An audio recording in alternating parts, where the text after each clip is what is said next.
ladies and gentlemen. I am a victim. I say I am a victim. And when I say I am a victim, I mean I am a victim of possibly the worst internet in the history of YouTube bloggers. The internet here in the Philippines, Guba, Guba means garbage. We have an internet service here called the Globe that cuts on and off, apparently in the last few days, so many times I couldn't possibly count.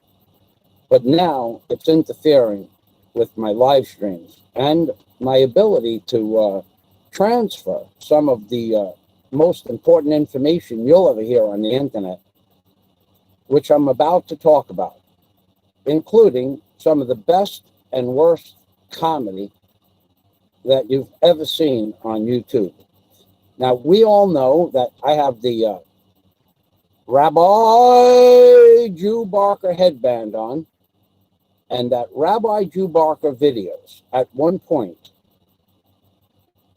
were some of YouTube's best comedy and portrayed as such in YouTube's comedy lists, because my channel is denoted as a comedy channel.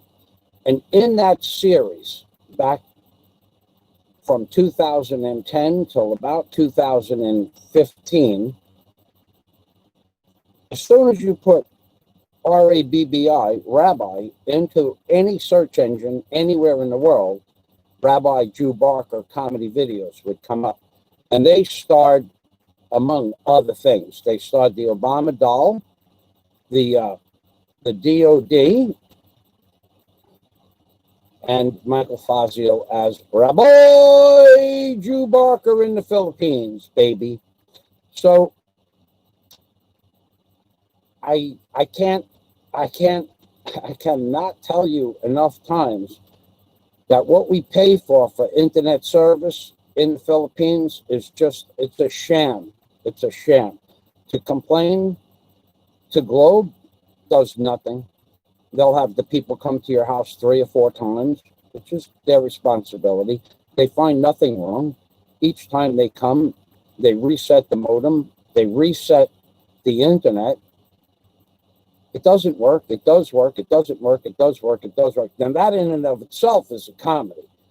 So eventually you just have to tell them, call up the main office and have them reset the internet from their main hub.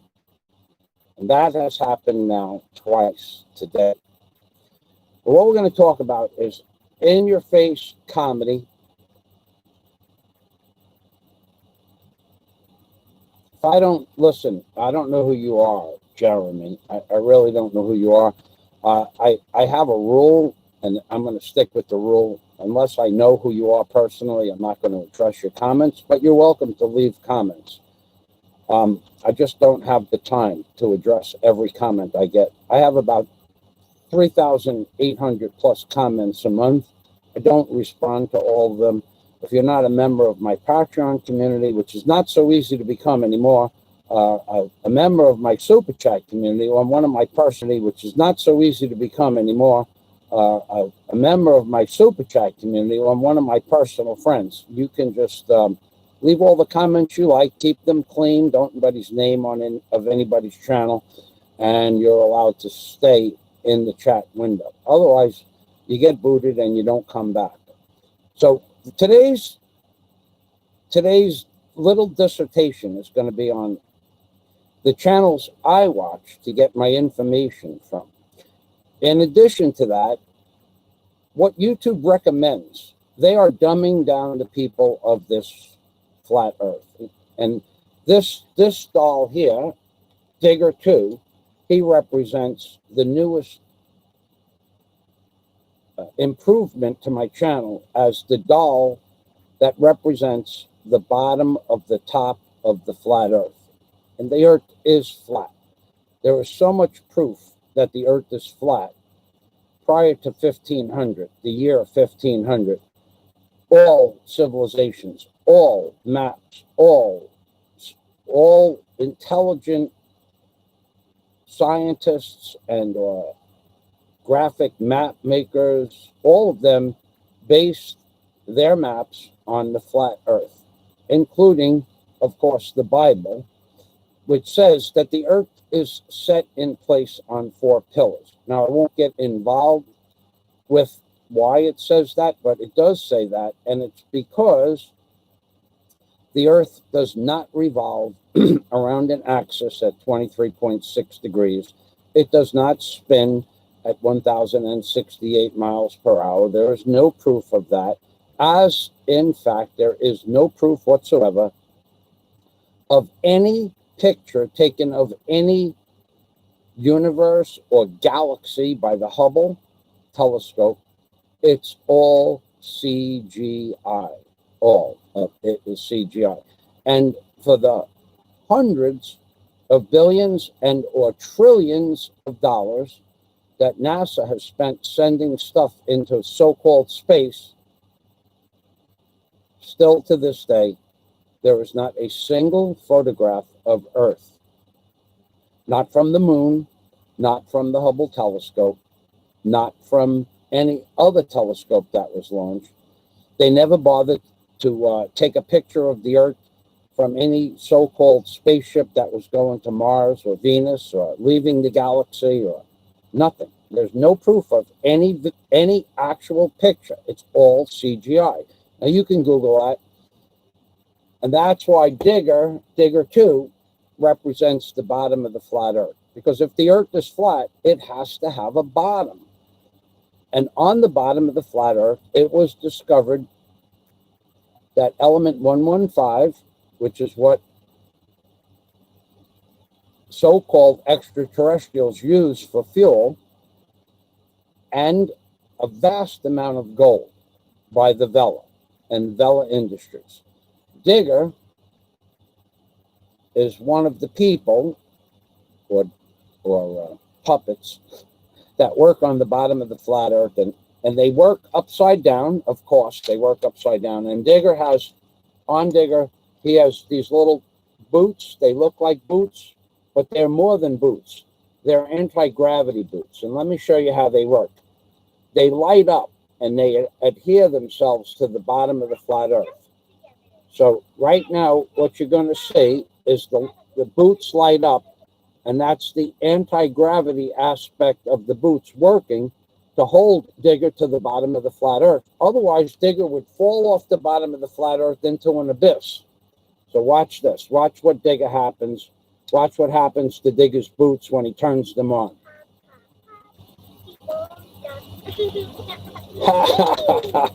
So this is what we call comedy.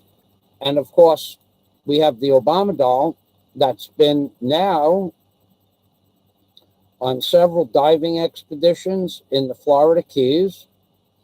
He's been on several diving expeditions in the Philippines, including deep wreck diving in Coron, Coron. He's been several places. He's been to many islands. He's probably one of the world's most traveled underwater dolls. If you don't understand what comedy is and how people that are very, very, very, very, very, very famous use dolls and models to portray a concept, if you're not intelligent enough to understand that people use props in videos and it upsets you, that real men, grown men, men that quantify as men, use dolls to portray a concept. If you're not intelligent enough to understand this, then just shut the video off now, because that's the way the world works. So what we're going to do is I'm going to give you the names of some channels that I watch, which I consider worthy of taking the time of the day to watch, and where I get my so-called news, even though even these channels change from hour to hour, day to day sometimes. So let me start off. I'm going to go through each tab I have at the top of the page. Dennis, welcome back. Thank you for stopping by again. Dave says, and the Vatican. See, Dave Knopfler, although he's making a joke about lizards that live under the Vatican, it may or may not be true. You see, there are powers and principalities that work on the top of the bottom of the flat earth that run and govern what happens on the top of the bottom of the flat earth. It is now a factoid. It's a factoid that these powers and principalities are making a move to remove, and when I say remove, I mean remove what some of them refer to as useless eaters. Useless eaters is Henry Kissinger's terminology for people that are no longer necessary or never were necessary to exist. And although his argument is almost valid, it is now becoming factual that they are preparing to remove what is called in Star Trek the virus that inhabits the top of the bottom of the flat earth. And they are moving full stream ahead with several protocols. And these are the channels that I'm going to give you in a minute that are showing you this and how the people of the top of the bottom of the flat earth have been deceived and lied to. So Dave Knopfler saying that the lizards control part of the world or the Vatican. Many people have said this. Not just me, not Rabbi Jew Barker. Lots of people have said that there are powers and principalities that most people don't comprehend that control what we call the earth or the blue ball. So in the Vatican, what you should also understand is until the year 1500, up until the year 1500s, the earth was considered flat. You can Google it. I'm not going to start posting all these links. If you're too stupid, don't have the time, won't take the time to go out and do some research, then don't do it. Just continue along with your mundane lives until it comes time to be inundated with the jabba dabba do. Now, you think that Trump is in control, and yet I could give you right off the top of my head 5 promises that Trump made that he didn't keep. First being, not in any special order, he was going to get to the bottom and the truth of what happened on 9/11 in 2001, even though several hours after the catastrophic event on 2001 occurred, he said it's impossible for the buildings to have collapsed by being struck by 2 airplanes. Trump said those words.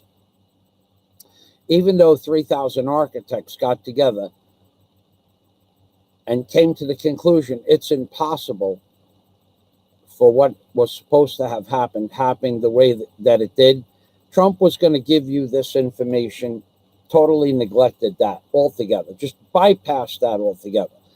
Trump also promised election fraud changes. He was going to end voter fraud. He did not do that. Trump said he was going to make the economy great again, America great again. He did not do that. He did it for a few months.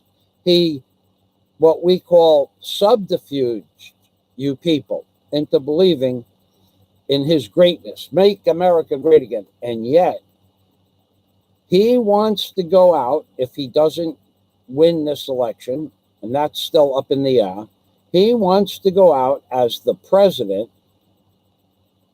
who gave the United States the jabba dabba do.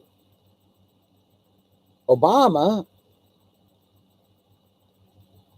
got voted in as a president that was going to end wars and started 7 new ones.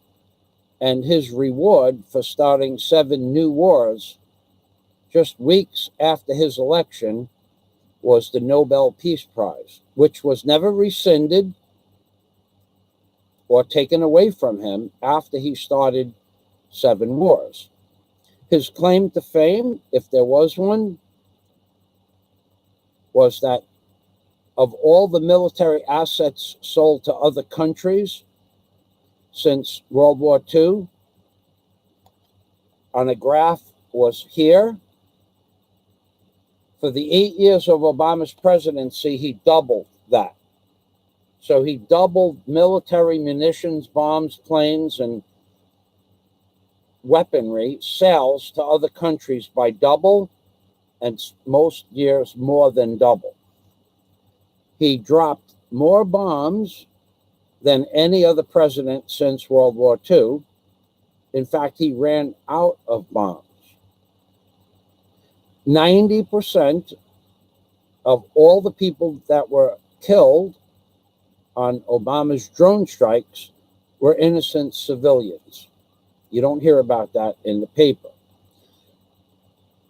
So you people that read the Daily News or the MSNBC or whatever it is that you read, you're not getting your facts.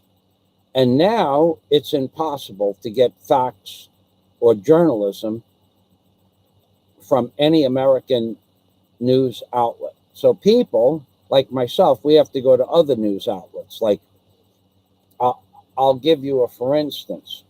Now, I do have your comments copied from the last video chat, Scott. I'll read them to you. But you people are not getting the truth. I don't understand why it's so difficult for you to do a little research on your own. Well, I do, because all you're interested in is the bullshit that YouTube recommends. And that is part of the title. Some of the most worthless, absolutely worthless videos you will ever watch in your entire life are YouTube's highest recommendations. They do nothing for your cognitive reasoning. They do nothing to enhance your social skills whatsoever.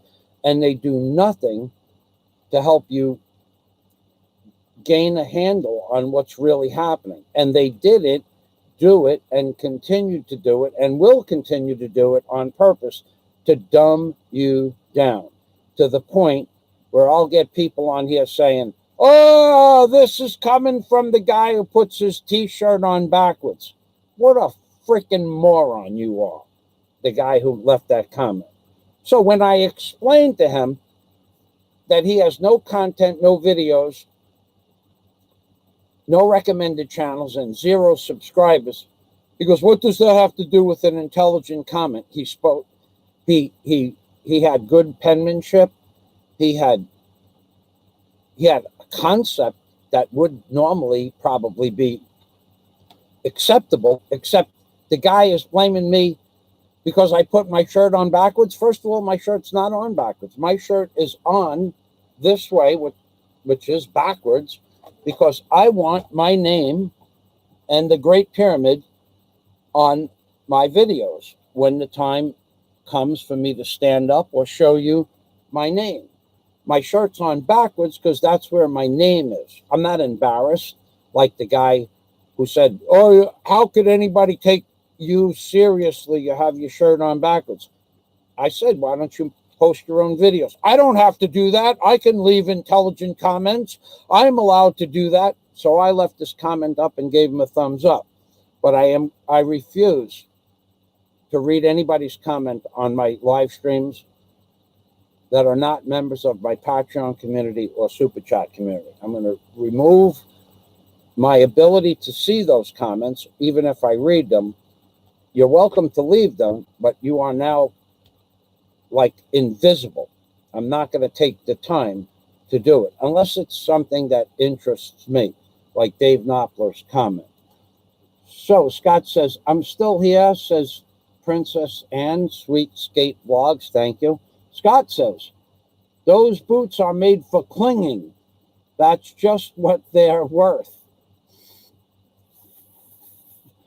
One of these days, they hold digger to the bottom of the flat earth. Those boots were made for clinging. That's just what they're worth. One of these days, they'll hold digger to the bottom of the flat earth. I know that you have such a problem with the flat earth. What's on the bottom of the flat earth? Where is the bottom? How far away is the bottom? Well, you know what? The truth is, no one has ever proved that the earth is not flat. There is so much proof. But digger represents the bottom of the top of the flat earth, where my friend Carl Vella discovered the staircase to go to the bottom of the flat earth through a passageway in the Himalaya mountains a year and a half ago, and now he has all kinds of digging operations, and digger is in control of those digger operations when he doesn't do live streams with who else? Michael Fazio. Michael Fazio. That's right, baby. And if you can't see the humor in that, it's because there's something wrong with you. You just can't see it. So moving on to the next comment. I love to catch up with someone that thinks they got over on me. I already know where this is going. I would love to catch up with someone that thinks they got over on me. Invade what they assumed was a safe place. See what a glimpse of realization just before the beating starts, then the whimpers. Now, let me tell you something. That's true.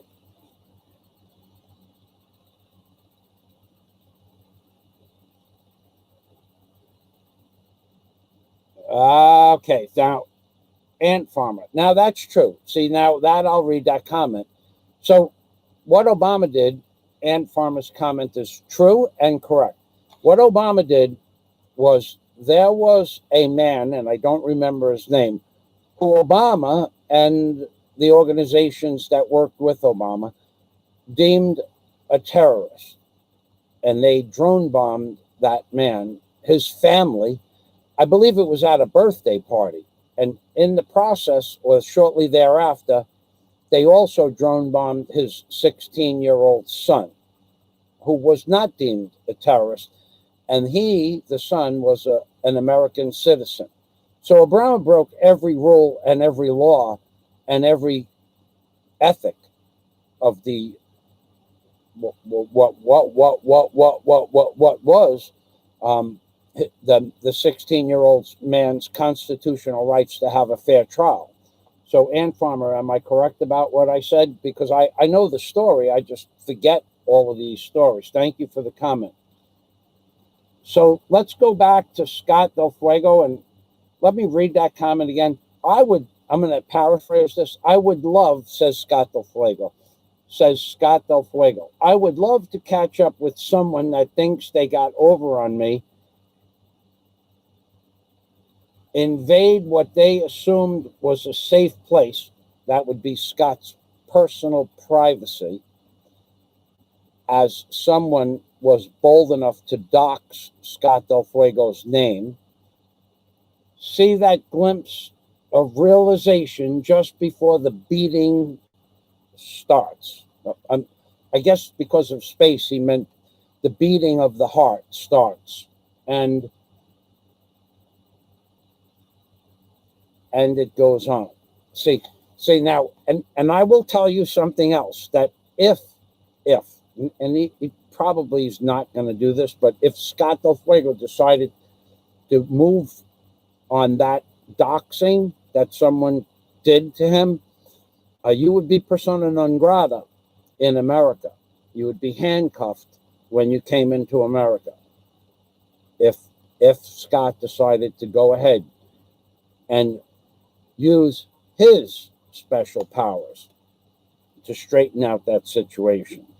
You should understand that what you did and what you continue to do, the people that you are doxing and the people you are criticizing and critiquing and making fun of and antagonizing, to the point where I think you have more enemies than friends. I would think that's true, question mark. But you won't learn. You won't learn until the Girl Scouts come. And when the Girl Scouts come, like Paul Revere said before he was riding through Boston with the bell, the Girl Scouts are coming, the Girl Scouts are coming, the Girl Scouts are coming. You should think about that. And Farmer. So I got that comment. Scott says, you'll only be as dangerous as your mindset lets you be. I love to settle scores on my terms. Never leave the tracks and let them wonder if it was really you. I don't know what that means, but it sounds poetic. Thank you.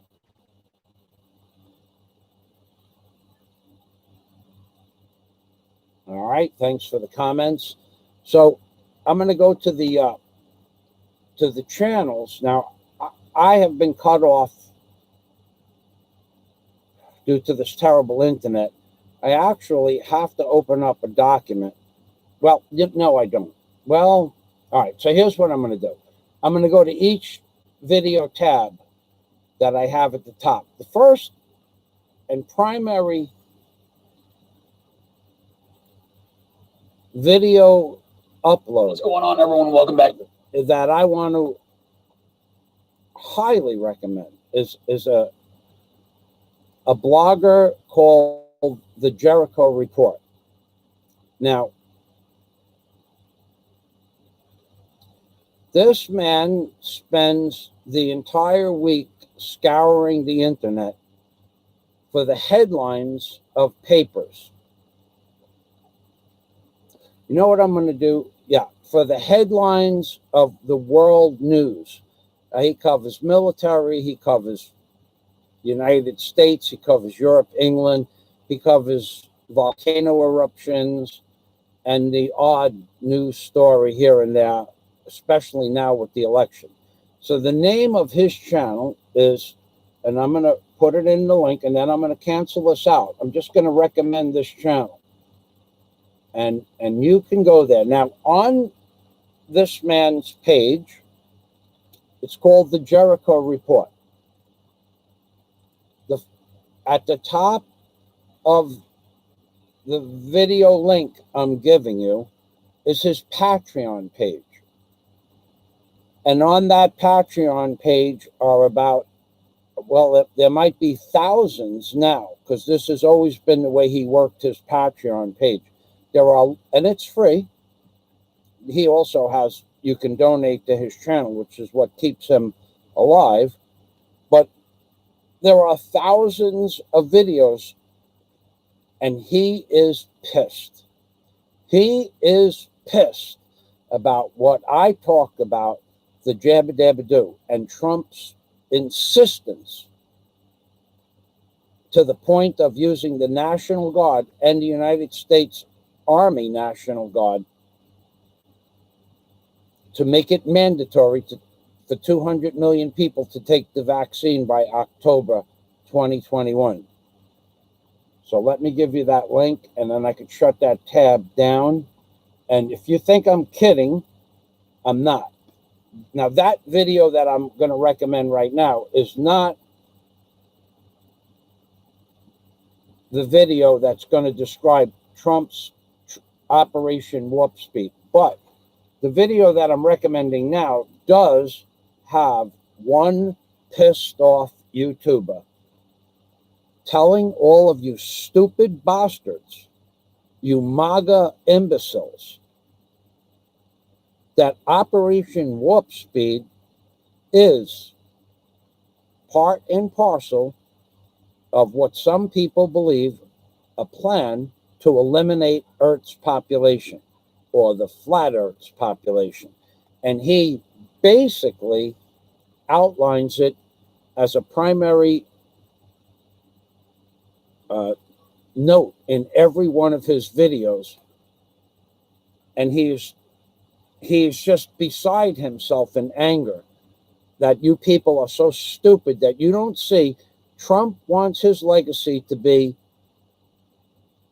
Operation Warp Speed, an unproven vaccination by 10 different companies and 10 different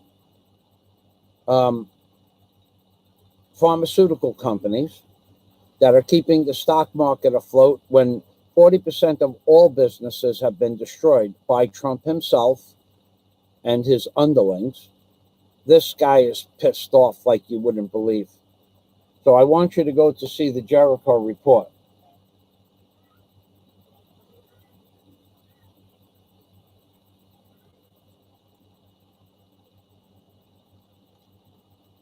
Okay. I don't know who you are, Sir Miles. I'm really not reading everybody's comment. I'm just not going to take the time to do that. Welcome. You're welcome to post as many comments as you want, as long as you keep them civil and you don't mention anybody's name. So critics of Senator Mike Lee's bill... Short of that, you'll be removed from the comment section and blocked permanently. Here's another absolutely atrocious, absolutely beyond understanding way that Obama and now Trump, until last week, knowing, going back to 2010, there were articles written on this by Michelle Malkin. Here's the name of the video by Michelle Malkin. Cheap labor giveaway with Michelle Malkin. Going back into 2008, when Bill Gates and that other piece of garbage that runs most of high-tech, the industries, all of the garbages, all the garbage men, they have been hiring since Microsoft Word and other similar products were available. They have been hiring labor from other countries to do their technical duties, like in Microsoft, like whatever. I don't know much about computer chips and stuff like that, but there are people that have the ability to write programs or change programs or create programs from America. And there are people from Japan and China and more importantly, India, Pakistan, who also have that ability. And China. So didn't Trump say he was going to equal out something with China? That's another promise that Trump did not keep. By the way, he said he was going to stop illegal Chinese immigration from coming into America. He did nothing at all to stop this from happening to America. And what Michelle Malkin talks about in this video is that now, today, up until 3 days ago, they had no restrictions on how many people could come from China and or Pakistan and other places and work in the IT field. I'm going to post that link 3 times. No ability at all to keep track of how many people were coming in. So a Chinese IT technician could come into America with a passport that allowed them to work in America for 10 years. At which point, by that time, they have a family and children, and they become basically American citizens by proxy. That has been going on for 12 years. So they know for a fact, not just Trump, but every major police agency, the NSA, the FBI, the CIA, they've all known that there's a certain amount of people in the IT field that came in as spies. And they recollect that $500 billion a year, $500 billion, that's $500 billion a year of IT technology is sold to other countries from the IT workers that came from China and Pakistan and places like that. So what did Trump do for 4 years? Nothing until last week. He said that's not going to be allowed anymore. This guy is not on your side. It's the facade that he's on your side. He's never been on your side. I'm going to make America great again. And now 40% of all middle-class businesses are gone. They're gone forever. They're not coming back. And in exactly 3 weeks from today, 4 months of mortgage payments are going to be due because Trump waived 3 months of mortgage payments until January 1st. 4 months are going to become due in full, or procedures to foreclose on your house will take place. An estimated amount of foreclosures on Trump's watch, 19.1 million houses to be foreclosed on 90 days after the start of the year. That's Trump's legacy. That's what he did.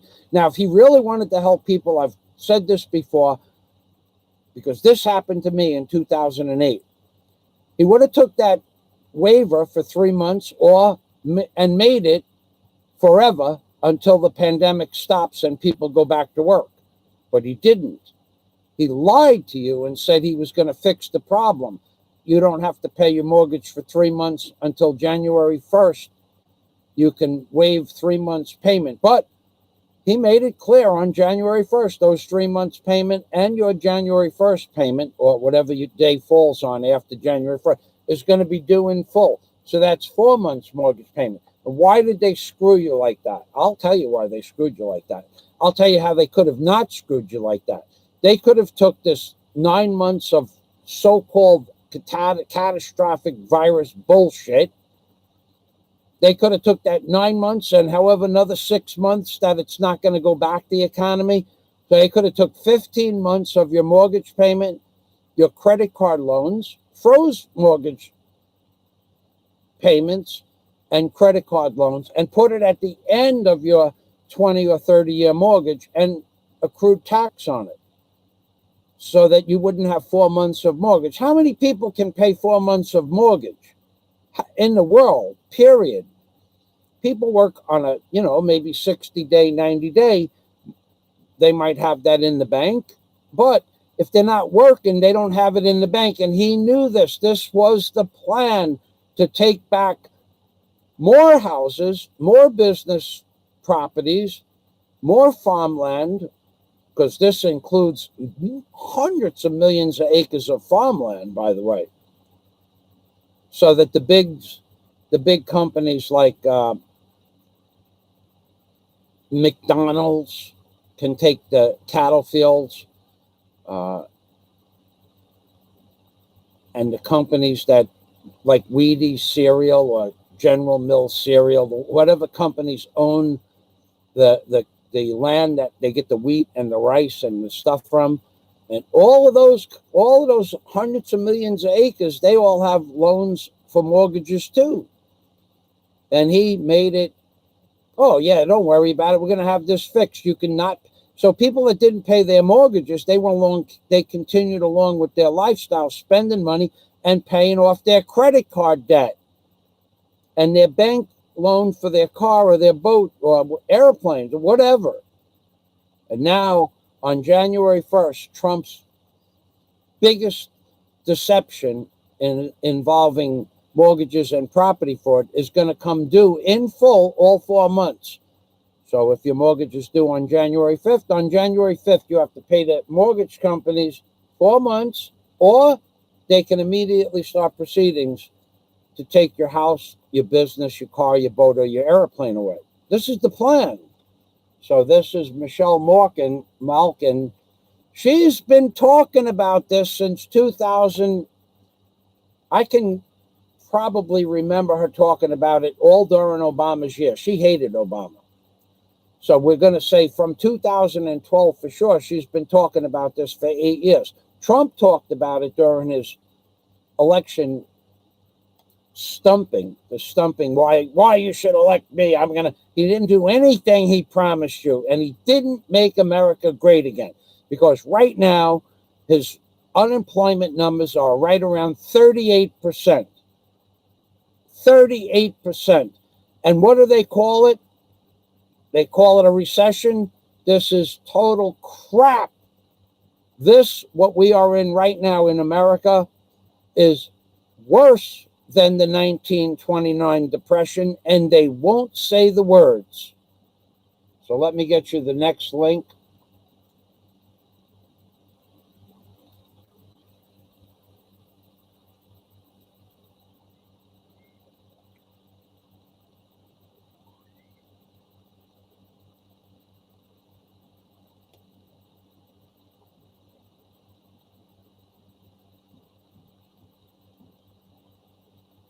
He did say it, Michael Quellen. Trump said, he gave you the story of the, I think it was the scorpion taking a ride across the turtle's back, across the river. He told you. They all tell you what they are. Henry Kissinger calls you useless eaters. Obama said he was going to stop the wars, created 7 wars. And Sir Miles says Trump to be a man of no honor. None of them have any honor. Every president of the United States after Kennedy was all bought and paid for, every governor and every mayor. And now you see it in the election fraud. Now, Sir Miles makes a good point, and I'll tell you why Sir Miles makes a good point here. Sir Miles, protector of the Philippines. I like the way he writes, too, or she. Methinks more Philippines people should be allowed in the U.S. Certainly, that's true over most of the other countries, and I'll tell you why. Now, as hard as, without telling you all the facts, I have family that work in the upper echelons of the government, or have worked in the upper echelons of the government, that had Filipino workers in their workplaces, and that without any question at all, my family members were clear as day that their Filipino co-workers buried Americans in productivity, on time, proper work ethics, and they did their jobs. They never complained, no matter what shit job they got, they did the job. And that is 20 years of experience of working with Filipino crews in the industry that my family members worked with. Never did they ever complain. They came to work. They work here. They plan on retiring in the Philippines. They never caused a problem where other cultures always were causing problems. They didn't want to do this job. They didn't want to do that job. The Filipino workers would say, we'll do this job, because they're hardworking people. And these Filipinos got in on a work program to get Filipinos into the mix, but they're the hardest working members of the crew, and this is 20 years of observation.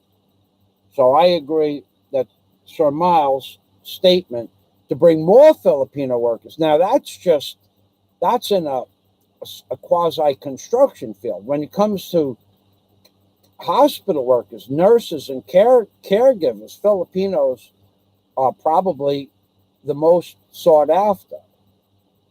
So there's several different fields of professional trades and non-professional trades that the Filipinos supersede all the other cultures, and they make it the hardest for Philippines people to get into America from any other culture. And they're making it harder by the day. I just recently was talking, I don't remember who I was talking with on Skype. Yeah, I do, but I won't mention his name. The new rules for people, for an American citizen to get married to a Filipina citizen, the rules are stringent, but now the amount of money, if you're in America and you want to come to the Philippines to get married, the amount of money, according to the man whose name I won't mention, went up $5,000 in October, and the paperwork is long, and it's a long process of paperwork, including blood tests and schooling and things like that. And you have to spend a certain amount of time in the country if you want to get married to a Filipina from America and come here. So basically, the last time I spoke with someone about this was in 2014 when my neighbor and his girlfriend lived next door to me. He was an Australian man, and he made $50,000 a year, and he had to spend 6 months at that time to get her paperwork done in the Philippines. And he finally did, and then he went back to Australia, and she lived next door to me for a short period. I wasn't there the whole 6 months. I only caught him the last 60 or 90 days that he was in that housing complex. And she stayed there, and eventually she went to Australia. So even after an American gets married to a Filipino citizen, if they come to the Philippines, they have a certain amount of money. They have to prove that they can provide, and they have to go to school and take blood tests and medical tests. So they're making it harder for Filipinos to get into America, and yet they let people walk across the borders in California and Texas. It's insane what Trump is allowing and not allowing to happen. So also Warren explained to me just 3 days ago that Australia, he was reading the new rules, protocols. If you want to become a citizen of Australia, now you have to prove, I think Warren said $40,000 a year income. And if you want to marry a Filipina, you have to sign an affidavit and prove that you can pay, aside from your $40,000 a year salary, you have to be able to have in your savings 5 years of medical insurance for the Filipino woman, so that they could never be a burden for at least 5 years on the Australian government. And yet the Australian government has been bringing in hundreds of thousands of refugees from Somalia and other countries, and then giving them trillions of dollars in welfare. But a Filipina, a hardworking Filipina, or an industrious Filipina that's willing to work, can't come into Australia. They are screwing the Philippines people royally. So I would agree with you. Scott says, the leftist scamdemic was used to steal an election and now crash the economy. The left only wants dependent class and their elite class, middle class. Okay, I got to read that again. The leftist scamdemic was used to steal an election and now crash the economy, period. Left only wants dependent class, and their elite class, middle class that supports themselves is too independent. Okay, so the left only wants a dependent class. Another Another Scrivener's error. Should have been a comma there. Oh my God, that's two this year. Two Scrivener's errors. The left only wants the dependent class, comma, and their elite class, middle class that supports themselves is too independent. That's right. They don't want a middle class. That's two Scrivener's errors this year. What am I to do? So this is the plan. So this second channel of Macau, what's her name? Malkin. I forget. Which was the one I was doing? Cheap labor. Okay. Michelle Malkin. Okay, that video you should go watch. It's only 4 minutes long. She describes what they've been doing, and they just passed a rule to not let it happen. And during the process of Michelle Malkin's two-part, this is a two-part video. This is the first part. She explains that when the NSA found that at least $500 billion of IT technology is sold overseas and that America loses out on the patent rights from this, or production rights, she explains that when the NSA went through some of the Chinese citizens, they were absolutely tied to the Chinese Communist Party and Chinese military industrial complex. And when the notices went out, they've been watching this happen for 12 years. And the notices went out in September. And a few hundred people from China that were on the list left so they wouldn't be arrested. It's a joke what Trump has done to this country. You people believe it. You could not believe it. Who gives a shit what you believe? Now, another thing that Obama did, and I'm going to give you the name of this video and this channel. This is another video by Press Reset Earth. Now, I'm going to show you, see this woman? Well, it's never been determined whether this runway model is a woman or a man. And he makes fun of that fact. So it says, COVID wears a mask, March 2019. The name of this runway model, let me get this link in the description box. Let me move this over. The name of this runway model is COVID, COVID. The modeling took place on March of 2019. So I got to get the link for this. And then I'm going to show this to you. Let me copy it. I'm going to post it. Okay.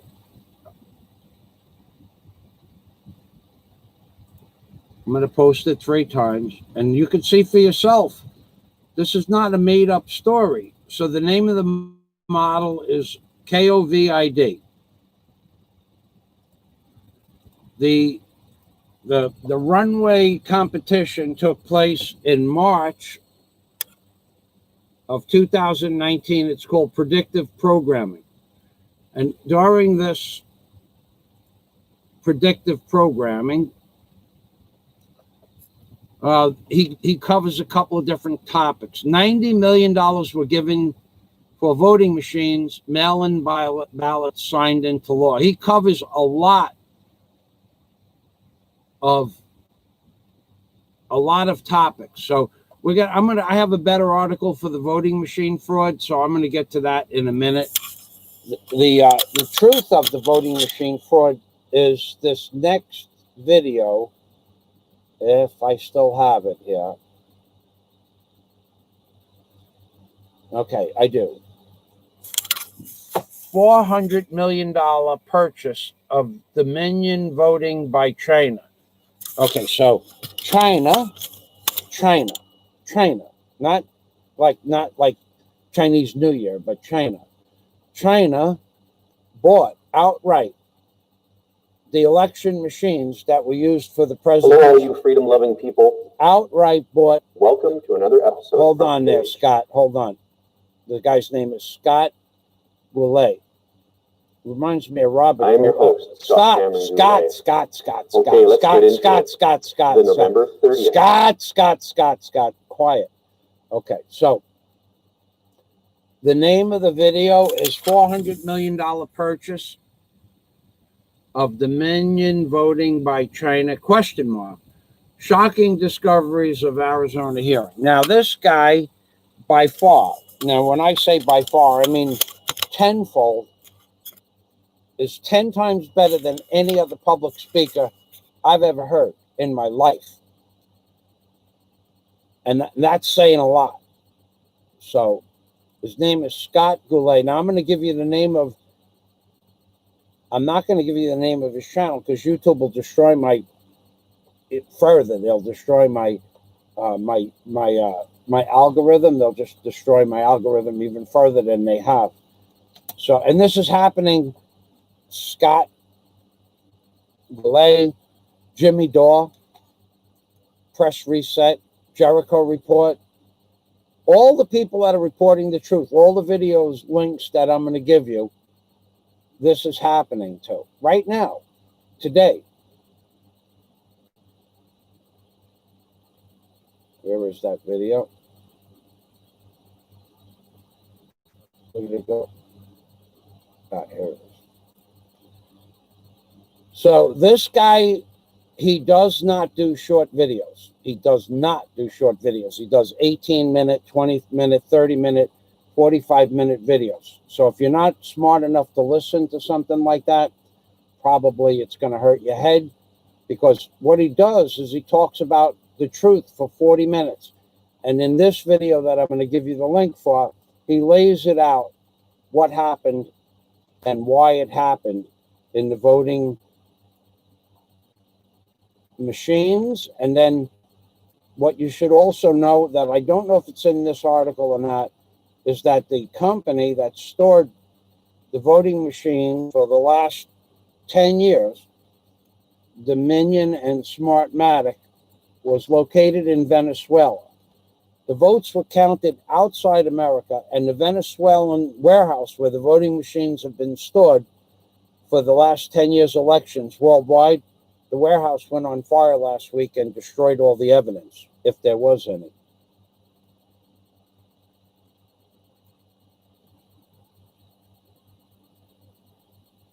I know what it's like to type on a smartphone or a tablet. It's freaking impossible. And then you got to go back and capitalize. I only just want to make note, because that's only 2 Scrivener's errors in a year. That's not bad. As opposed to, you see these idiots on YouTube that can't capitalize their titles. They don't know how to spell the words. They put brackets around shit that brackets don't belong.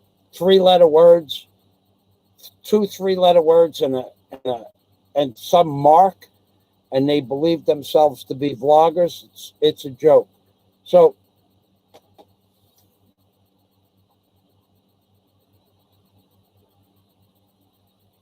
the commercial for this video, yeah, I don't know why YouTube has given me commercials recently, but I will tell you, I read something.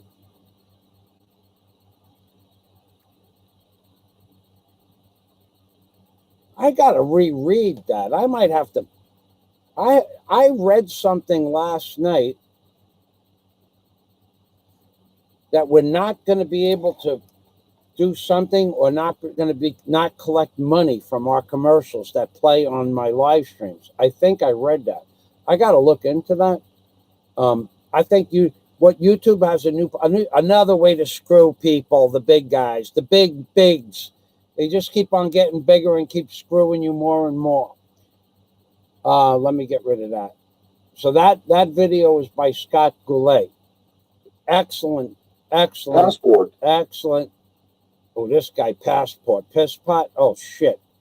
Talk about excellent, and then cross-reference excellent to freaking catastrophic. There's a new guy pretending to be Piss Pot TV. His videos are even more egregious than Piss Pot TVs. In fact, he's got a video. I don't. The kind of shit that people are posting on YouTube is really bad. I thought Piss Pot Pass Pot TV. I thought he had a worthless, hateful, spiteful, malicious channel. This new guy, My Philippines Canine, he has a worse channel than Passport. Piss Pot, I mean. Piss in a pot. He has a worse channel. If you could imagine a worse, more egregious channel, and I had it up on my screen because it just came. I don't know why it was recommended to me. I'm not subscribed to his channel, but this is the kind of shit that YouTube is recommending. YouTube is trying to make you people as stupid as possible. I mean, they are absolutely trying to dumb you down in every way, shape, or form. Now, I'm not subscribed to the man's channel. I'm not. I have. When I saw the video, I'll show it to you. When I saw the video, I pushed. This is the guy. He's got a lousy 2 subscribers. How am I getting recommended to this piece of garbage channel? I had a thumbs down on the video because this is the kind of shit the guy is posting. Now, he shouldn't be posting shit like that, but if he is, how did he recommend? How do I get recommended to that shit? Aside from the fact that I unsubscribed from Passport TV because of his bullshit, now that I unsubscribed, I'm getting fake accounts that are just like Passport TV's channel. Now they're recommending this shit to me. This is the way that YouTube is making you people stupid by giving you shit like this. You don't understand. The shit you don't want to watch, the shit you unsubscribe from is the shit they recommend to you. I could go through a list of 20 channels that I'm not subscribed to, and I see it on my recommendations page. Shit that I would never watch. Stuff about a lot of it just is shit I wouldn't watch. Gaming, for instance. I never watched a gamer, ever. I never watched a movie that's animated except, well, Star Wars, of course, but I'm like one of those animated space movies where everybody is like a robot. I don't watch that shit. I never watched a gamer play and show you how to break into a secret vault or whatever. I don't watch that shit. And every day I get recommendations for that kind of shit. I don't understand it. I do understand it. Being that I don't watch it, they recommend it to me. Or about a week ago, it was a science fiction movie. I like sci-fi. And it looked like it was a movie. And it was one of those animated cartoons. And I had it on, I don't know. What I do is when I go to watch a movie, how I decide whether or not the movie's a good movie is, or something that I would watch. First of all, I will not watch a cut-up movie. One of those movies that should have been an hour and 50 minutes and they cut it down to an hour and 20 minutes. I will not watch an hour and 20-minute movie because they cut it up. They call it a chop movie. But I watched it for, I don't know what I do. Here's what I do, just to show you what I do. If this is a movie, right? And what I do is, if it's recommended, I'll push the middle of the movie like this. And I'll see what's playing in the middle of the movie. And if it's, well, this isn't a movie. I have to find a movie. That apparently that's just one picture for the whole thing.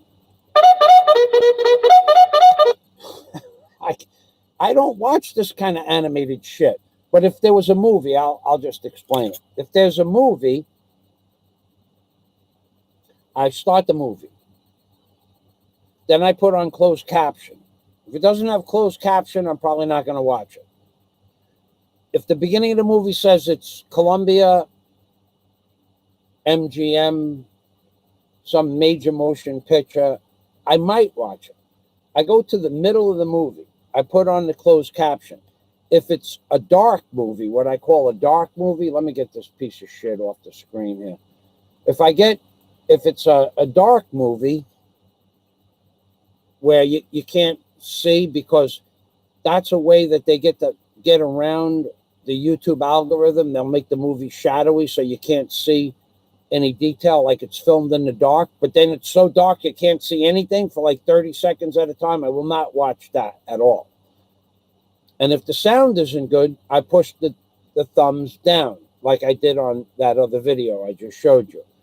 So then I know the next time I go to look at the science fiction movies or any movie, if I push the thumbs down, it means I've watched the movie. If I push the thumbs up, it means I like the movie, I'll watch it again, or I've already seen it. But the shit they are recommending me is stuff I wouldn't watch. And this is how they're doing it. I mean, this guy that made this movie, he's pretending he is, let me show you, I'll prove it to you. He's pretending it's a piss pot TV takeoff. Let me make it big. Look. He's got a passport there, right? So it's a knockoff. This is what these pieces of shit are doing nowadays.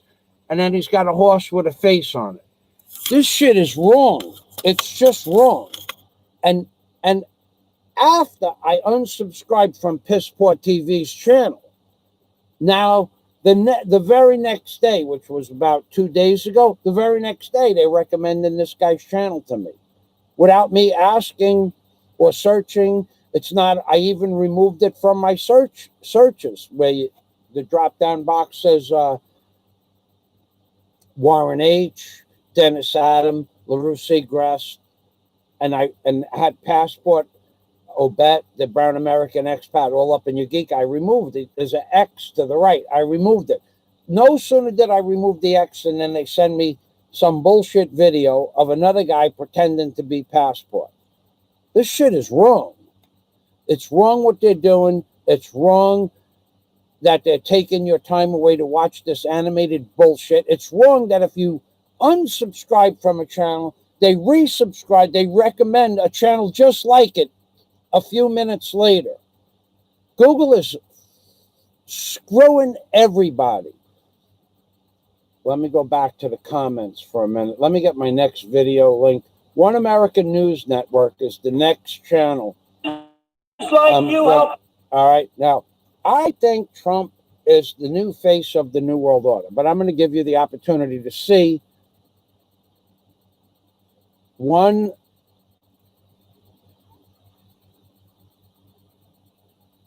name of the One American News. I'm going to give you the name of a news corporation. I don't know where they're based, but the news from this, it's a new news outlet. It's a new news outlet. It's pretty big because 90% of the stuff are dealing with topics that you will not get from the mainstream media. You're not going to get it from the mainstream media. So I recommend this channel, but I will not watch it again. I saw one. I've seen enough of it. I'll tell you why I won't watch it again, although I recommend it. What they're doing is they're taking a piece of truth that's way more truthful than Fox or MSNBC. They're taking a piece of truth and they're putting it up. For instance, this video. Where's that woman?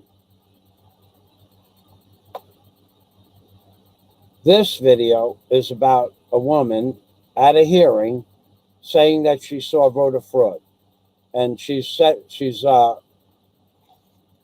testifying before a Senate committee.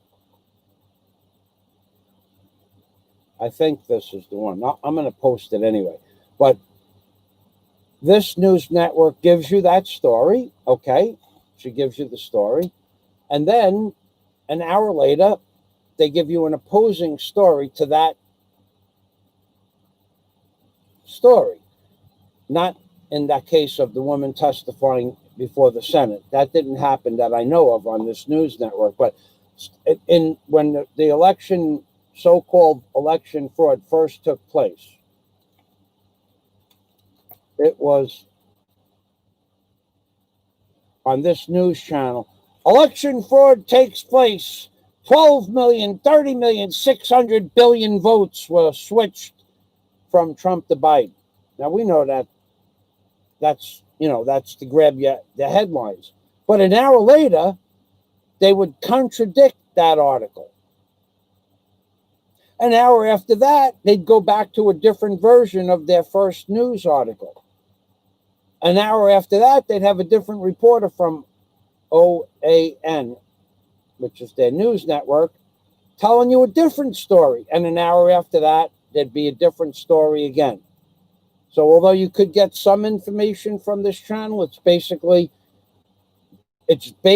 bullshit. You could watch it one time for an hour and know everything there is to know every day it changes. This is how they're keeping you people stupid. Now, the article I'm giving you is from yesterday. I'm giving you an up-to-date article. And this is bullshit too. ONA, One American News. That's the name of it. One American News. That's the name of the One American News Today. I'll give you that name in the box, and then I'm going to end this worthless piece of shit channel because they just go over everything day after day after day. They change the story from 1 hour to the other, and 1 hour to the other, 1 hour to the other. Every hour it changes. Every hour, a different newscaster comes on and says a different thing. Whoa. It's time for 4 gulps, 7 bubbles. Ready? 4 gulps, 7 bubbles. This is how a man does it. Ready? 1.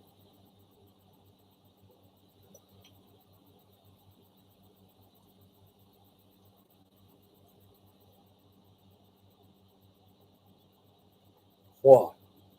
4 gulps, 7 bubbles is the new man consumption, water consumption, the method. Let's go to Scott's comments.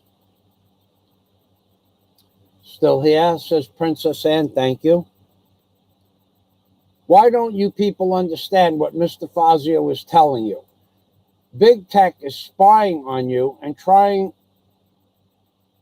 to assist the powers of evil, turning the world to achieve complete control of your life. What Scott just said is what I've been telling you. What the Jericho report is going to tell you. There's a lot of people out there. Now, I don't watch Japanese. I remember who she was. When she first came online in 2010, Japanese channel, and I were pretty damn friendly.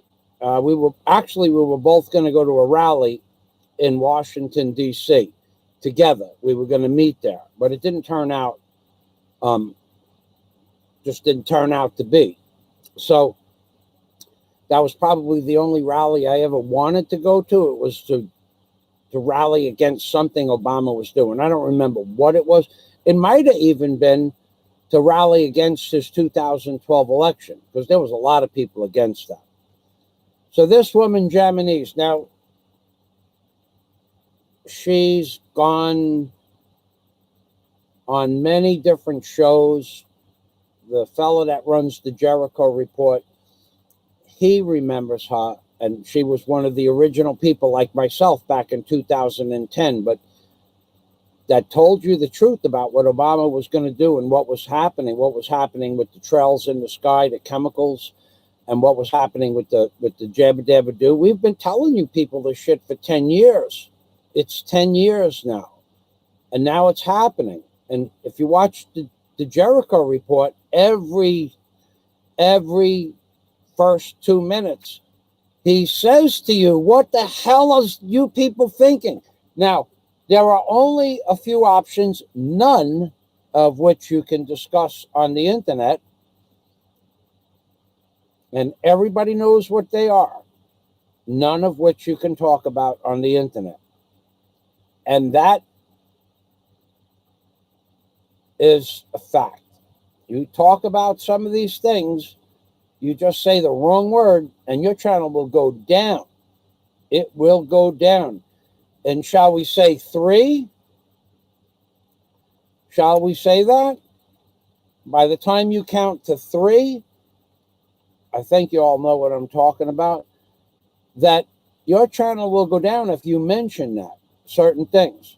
So Gemini's did happen to mention something similar to that, and without any strikes on her channel, she got taken down for mentioning one catchphrase, and it had nothing to do with the number 3 itself, in and of itself, by itself. It had to do with another catchphrase that you're no longer allowed to say on the internet.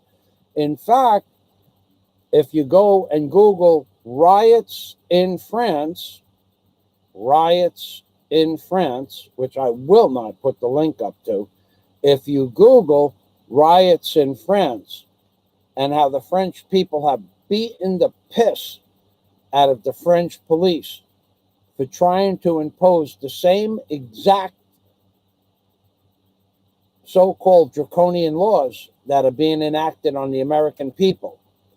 They are, well, aside from the riots that have been happening, what were they rioting for 200 days? I don't think they ever stopped, but they're not going to take it. They have a new law, I think it was in France. Listen to this. Now, Jimmy Dore, Jimmdore, Jimmy Dore had the video up last week. I don't want to post his video, but I will tell you, Google Jimmy Dore. He had a video up last week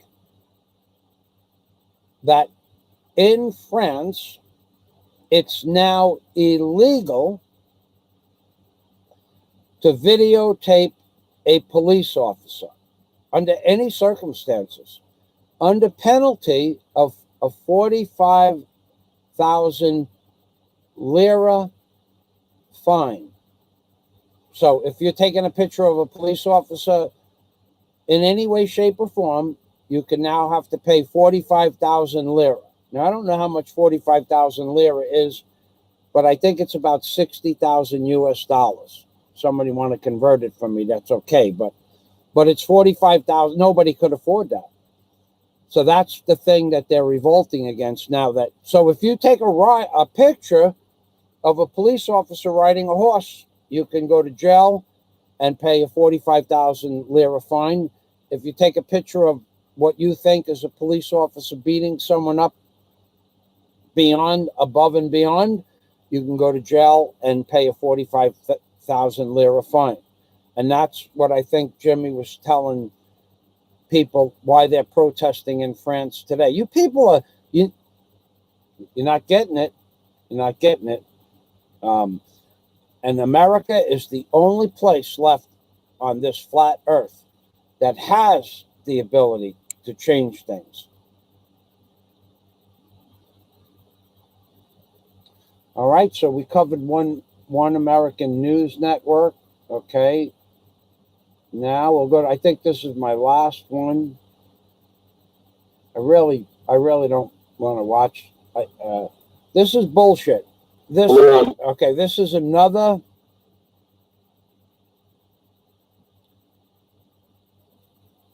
This is the man, Scott Goulet, who I told you about. And after this, I'm going to stop the live stream. So this is another total fraud. And Trump is part of it. Passport.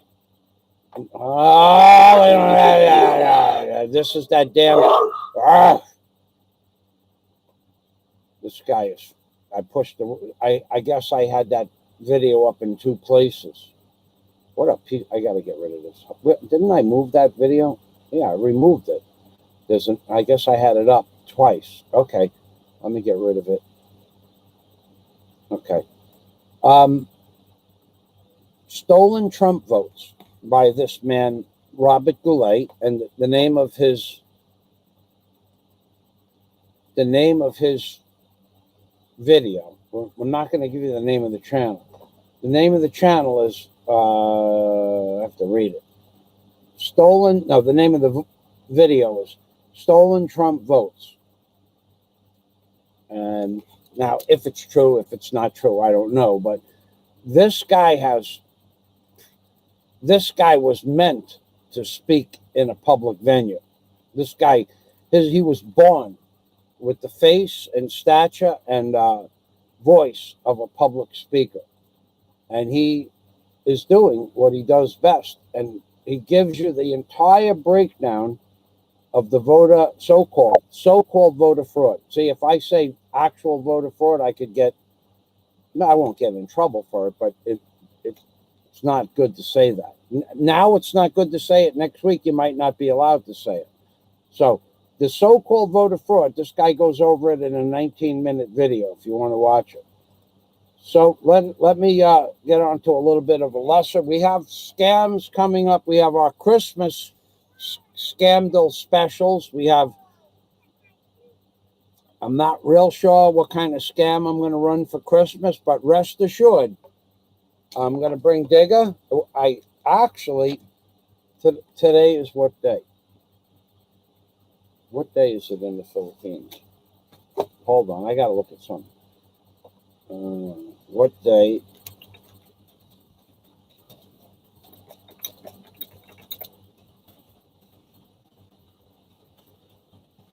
I know what day it is. December 7th. Okay. I was right. Because my computer will not allow me to put the proper time or date in it. My computer is 1 day off and 1 hour off. So until spring or daylight savings comes back, my computer will be 12 hours off. Now it's 12 hours and 1 hour off. 13 hours off USA Eastern Standard. It will not reset. Nobody could get it to reset. Jim Disbrow, excellent computer man, spent 4 hours with Daisy and I resetting and reprogramming and changing stuff in DOS. And he had it changed. It stayed changed for about a week, and then it went back to where it was. So I wasted 4 hours. Nobody can get my Blue Rose, Andrew, and I spent time doing this. And one other person. I forgot who it was. So that's another reason I need a new computer. The censorship by big tech is becoming open warfare against traditional U.S. It's true. It's absolutely true. So we have some douchebags on YouTube that they do political satire. They think they do comedy.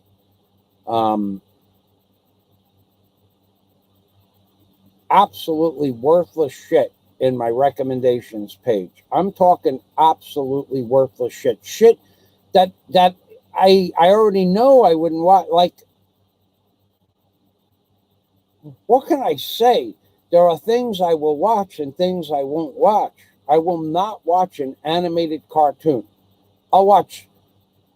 When I was a kid, I watched cartoons. Even, I guess there are probably cartoons I would watch again if I had kids, but I don't watch cartoons. Now, I could tell you a story, and Scott could confirm it, but I'm not going to tell you about the girl who liked cartoons. But this is what the world has come to. The millennials, the crybabies, the wannabe YouTubers with no content whatsoever, nothing. And we're going to digress to what some people think is content. If you are on YouTube, scouring YouTube all day and all night, if you are scouring YouTube to find fault with other people, Well, I think there's something amiss. The word amiss is a good word in that, used in that sense. And if you think that you're going to get any kind of compensation for scouring YouTube and doing nothing but what I call hate loads, HATELOAD, probably not going to be recognized as a great vlogger. Might have a lot of subscribers and have a lot of view counts, but it's for all the wrong reasons. So if you think that that's what you want to do and that's what you want to do, you're allowed to do that. I'm not saying you're not allowed to do that, but if you devote your entire day to scouring YouTube for bullshit, then you can't do uploads and give people valid information because you spend your life in the negative. And that, what they call the law of cause and effect, some people call it karma, but the law of cause and effect is if you spend your entire day looking for bullshit, chances are you're going to step in bullshit. So let's see if there's, I don't think I had any other. So for the Christmas holidays, we're bringing back Mr. Obama. And we're going to have Mr. Obama and Digger. What I need to do is, actually what I really need to do is I need to get Digger out in the field and get him going again in the field. He's a worker, this guy Digger. And I'll show you what it looks like for Digger to go to the bottom of the flat earth, how he gets there. Mr. Obama, I'm going to have him run a different scam. Probably he'll be, juicing it up for me to get some money for a rebar bender. Rebar benders are something that all real men should have, at least one in their life, like an Ocean Racer or a brand new Cobra from the factory.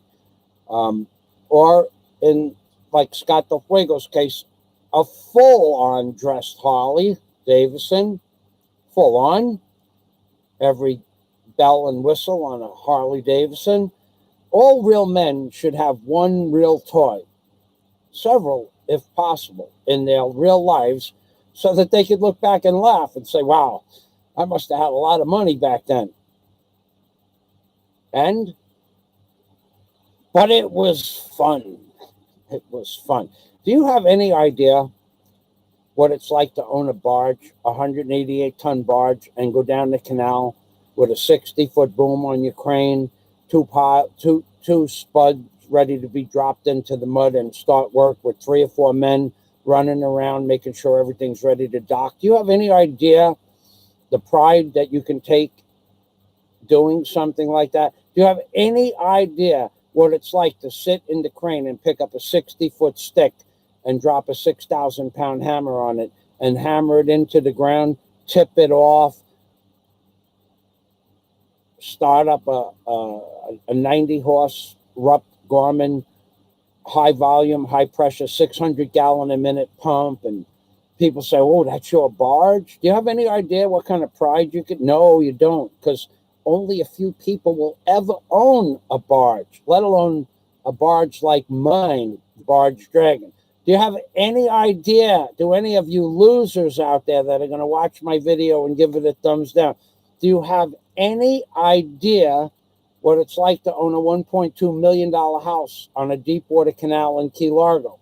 No, you don't, because the mortgage would devastate you. Because in the Keys, the only jobs are business ownerships. Like me, I had an excavation and tree service and a drill rig service. The only businesses are businesses and then service jobs, restaurant, food services. So you'll never know what it's like to own a house in the Florida Keys ever again, because there'll never be a job that will support your needs monetary-wise. So either you're rich or you start a business and put your balls out there on the line and probably going to fail. 90 out of 100 businesses failed in the Florida Keys within a year. But moving forward, do you have any idea what it's like to start up 730 horsepower in an ocean racer? Do you have any idea what that's like? To go down the canal and drop a nickel, a big nickel of gas in the fuel tank? Do you have any idea what it's like to pull up next to a bar at night for fuel and have a half a dozen people want to take a ride, and you could pick and choose who comes on to the boat, and then you go to the sandbar that night, spend the night out there at the sandbar? Do you have any idea what that's like? Drop 2 anchors, because the tide is strong at the sandbar, and then you'd be the first on the sandbar in the morning and go swimming. Do you have any idea what it's like to drop the throttles, hit the bulkhead with the throttles on a 7,800 pound ocean racer that goes 63 miles an hour? Do you have any idea what that's like? No, you don't. Dropping the hammer on 730 horse, going from nothing to 63 miles an hour in under a minute is an amazing feeling. And yet you people who have no videos, no subscribers, no content, no accolades to your life, do you have any idea what it was like traversing a 188-ton barge from Traverse City to New York to Kennedy Airport by yourself? The accomplishment that you felt when I hit buoy number 33? You have no idea what real accomplishments are. And yet some schmuck says, oh, you got your t-shirt on backwards. Fuck, is that all you got? Really? Is that all you got? Show us something that you did. Show us something, some little insignificant thing that you've done in the last 20 years of your life that shows people, look, oh, you know, that guy, you know, he has a shirt on backwards, but, you know, he did this and he did that. Those are memories. Those are good memories. You can't take that away from a real man. A real man isn't going to forget that stuff. And then to demean a real man because I have my shirt, my shirt is not on backwards. But besides that, who determines whether the shirt is on backwards or not? The guy who put the tag in the t-shirt? No. I determine how I want to wear the shirt. Real men make their own decisions. And today, I decided to put my shirt on the way I always put my shirt on, with Michael Fazio and the Great Pyramid. And why? Because the Great Pyramid represents a place in history that another accolade that you people will never understand, that I made discoveries that were in your face for 85 years, and then wrote a 1,990-page book about those discoveries of what symbolism is on the dollar bill. Nobody in all of written or documentary or videography history ever said in a public venue, the Ark of the Covenant is the entire reverse of the $1 bill. And it is. Nobody ever said that. Do you have any idea what an amazing discovery that is? That the Yale skull and bones is on the back of the dollar bill if you fold it a certain way, and that the great horned owl that represents the Masons is on the back of the dollar bill. Do you have any idea what it's like to discover this, write about it, and then be physically and intellectually abused by scumbags that say I have my shirt on backwards, and more importantly, scumbags that run the internet itself? And you think I give a flying shit what somebody says that I have my shirt on backwards, with all the accomplishments that I have and can prove? And this is what I deal with on YouTube, you stupid, small-minded, peasant, useless eaters, according to Henry Kissinger, come on here and say you got your shirt on backwards. Really? Show us something that you have done. Now, even people that have accomplishments, that are accomplished people, and there are a lot of them on my live stream right now, and in my Patreon account, and on my friends list to call through Patreon, and in Skype, and my email addresses.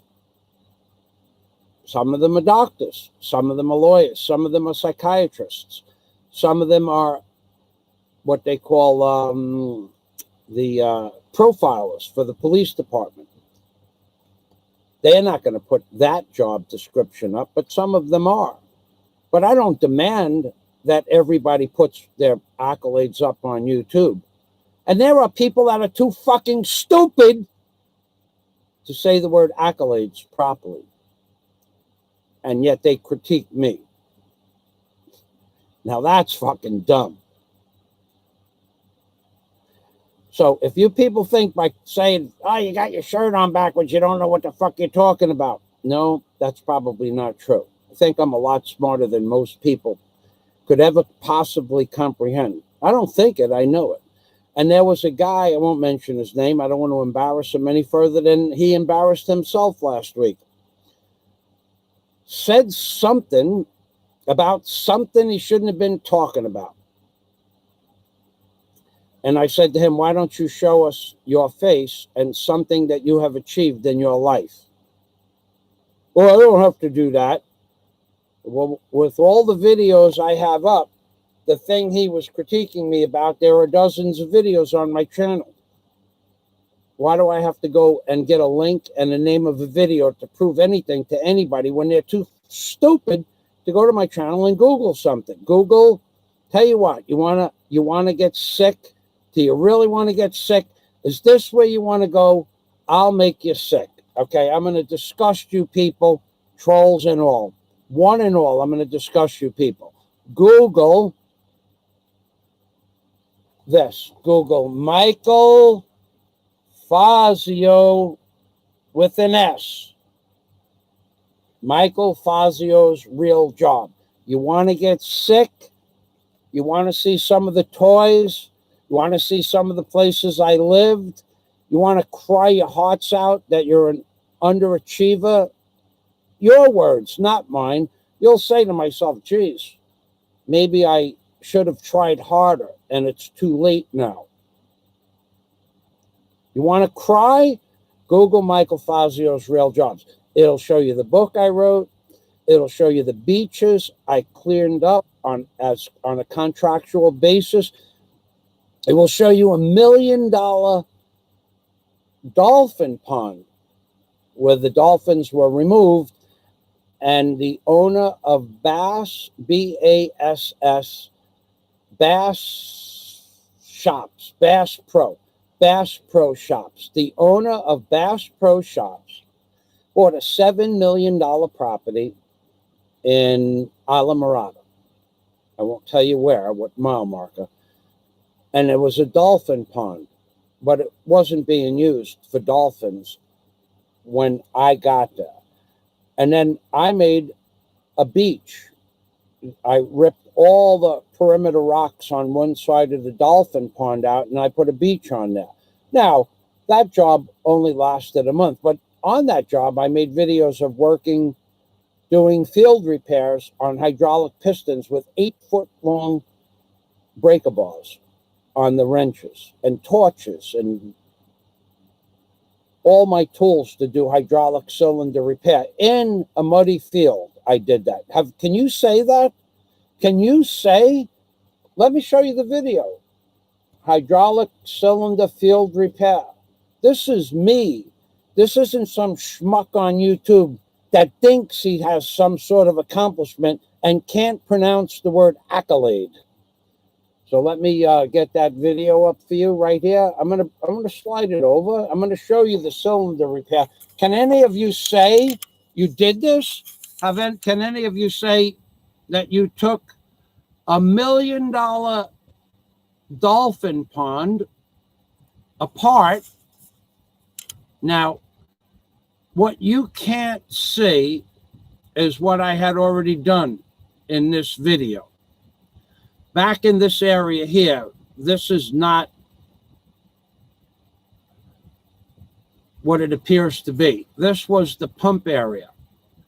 So there were diesel pumps here, and I removed all of that equipment. And what you see out in the background here, this is the ocean. On where the grass stops is the Atlantic Ocean. Now there was piping from the Atlantic Ocean into this pond, and these pumps pumped fresh water in for the dolphins. So when I got on the property was the week or month that Bass Pro Shops took over the title of the company. And I went to visit the property to give them an estimate. And this was all a rock wall, where right behind where you see, this was a big circle. And inside this circle, well, here's the backhoe on the job, and I'll show you. These are the tools: this crate, this bucket, this crate, this bucket, and another half a dozen buckets in my truck. And I'm taking a hydraulic cylinder apart in this muddy field. Can you say that you can do this? Is it possible for you geniuses out there to say that this is something you could do? A few of you, yeah. Wes from One Lonely Farmer, this would be a snap for a man like that. Some other people, yes, I'm sure there are. But did you own a backhoe? Or are you just a cylinder repairman? Did you own a track hoe? Did you own a bobcat? Did you own a dump truck? Did you own a barge? Did you own several cranes, 2 different cranes? No, you did not. You can do one of the 100 things I do well. So this is the hydraulic cylinder, and it goes up 38 inches up on the top. And in this video, I'll play it. It's my video, so I won't get a strike. I'm showing you the wrench I'm using, and that on the end of the wrench, I have a 6.5-foot breaker bar that weighs 40 pounds on the end of the wrench. And this is a Caterpillar 428B backhoe, and this is a 24-inch rigid pipe wrench, okay? And I have it strapped on because I didn't have an 8-foot wrench, and I didn't have a pipe that I could use on this job. I just had what I had in my work truck. Can you people say that you've done this stuff? No. Can you people say that you even know how to put it back together? Do you have a can of Never-Seas? Do you have channel locks that range from 6-inch channel locks to 24-inch channel locks? No, you don't have that. Do you have torches with a 30-inch burning torch with a number 13 bull tip in it? Do you have that? No. Do you have 10-pound sledgehammers? No. Do you have 2-foot wrenches? I mean, up to 2.5-inch wrenches. Can you take a hydraulic piston cylinder cap that costs $235 for this piece of cast iron, and then it wouldn't hold the wiper seal in place? So I modified that by drilling 6 holes around the perimeter. And then I'll show you what happens. I drilled the 6 holes around the perimeter, and then I'll put the wiper seal in place in this picture. And now it goes in place, but it's too loose. It wouldn't last 1 stroke of the piston. It would pop out of there. So the only solution that Caterpillar came up with was not a super glue, was not some kind of metal bonding agent. None of it would work. The only solution was order a 235-pound cap. And I says, are you nuts? I'll repair it so that it works without buying a new one. And they said that's not possible. And I showed them that it was. I modified this. I did this, not you, not some schmuck that yaps his mouth on a daily basis on YouTube about blah, blah, blah. And here's how I fixed it. I took 6 screws. I put 6 self-tapping screws like this. I cleaned out this wiper seal face, sanded it down, roughed it up. I eventually put plumber's goop, G-O-O-P, in the base, on the seat, and the surrounding area of the yellow seal that you just saw. This yellow seal, I set that yellow seal in plumber's putty, plumber's goop, and then I took 6 of these screws and washers, stainless steel washers, and I bent them to sit over the seat, over the steel part of the seat, and I installed it into the top of the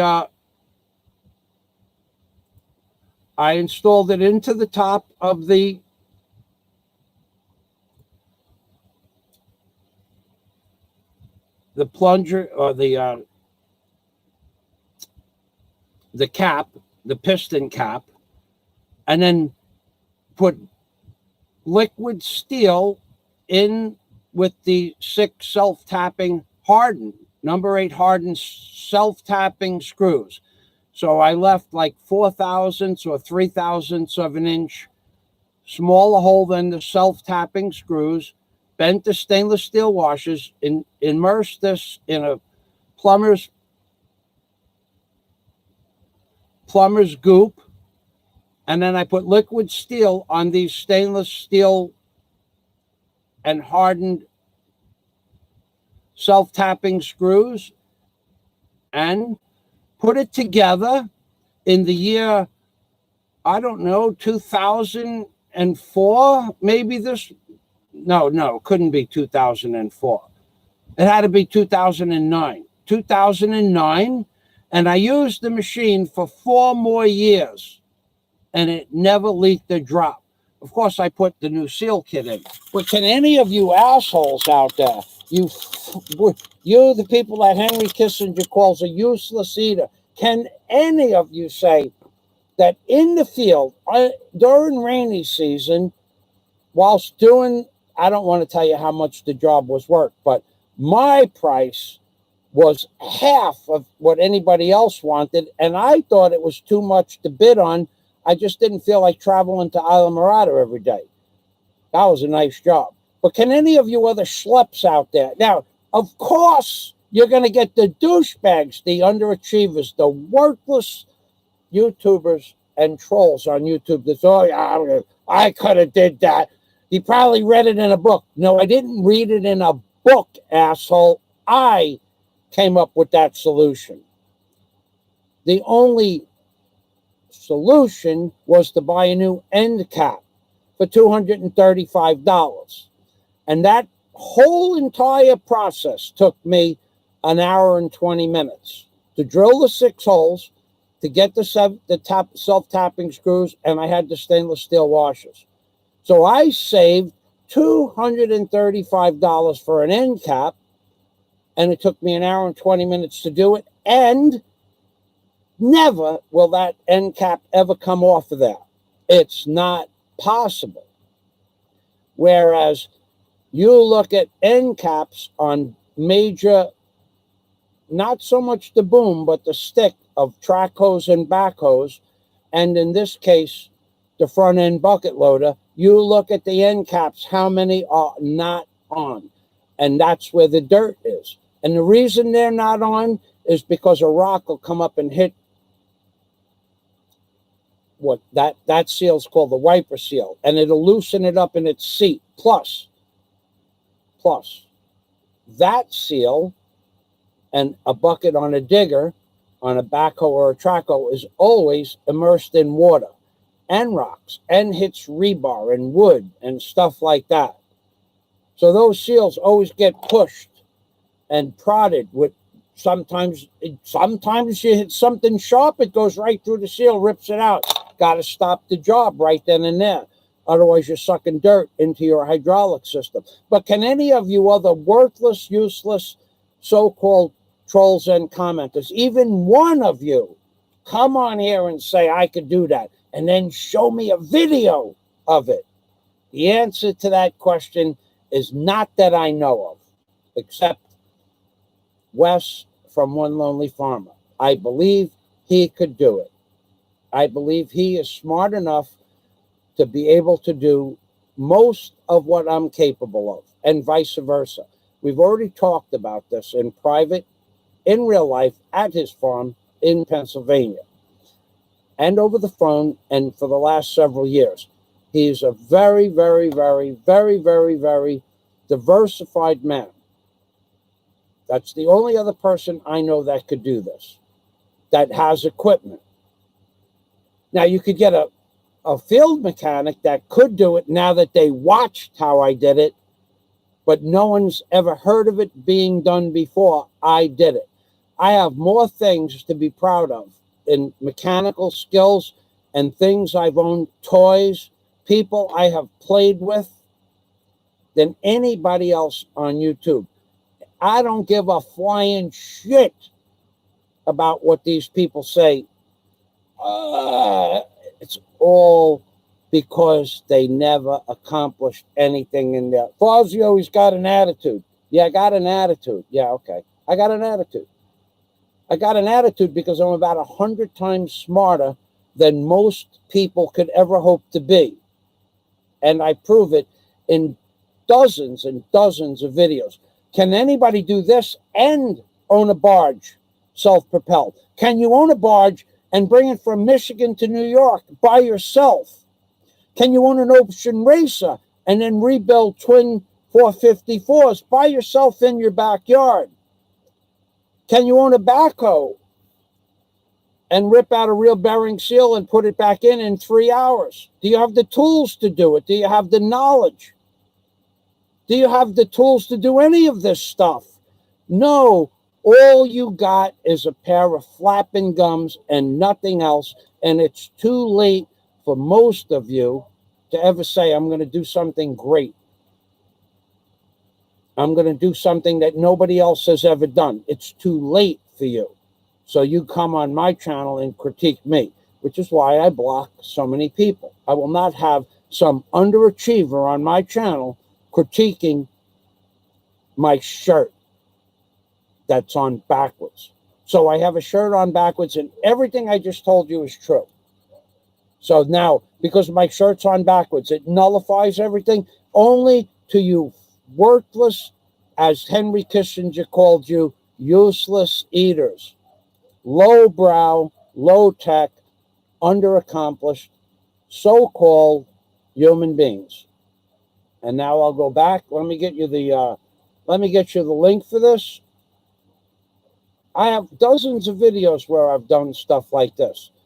And I got to hear the guy tell me I got my shirt on backwards. Why should anybody listen to me? It's amazing. It's amazing. Oh, where are we with this? Let me move this tab over so I know where it is. I'm gonna get to. I was running a little bit late on that rant. Might have went overboard. I might have abused somebody's girly feelings. I might have abused some of the millennials, the ones like what I call crying in the wilderness. Crying in the wilderness. Fazio never did this, and Fazio never did that, and Fazio's a liar. Well, when it comes to lying, some people are better than others when it comes to lying. And if you really want to see what lying is all about,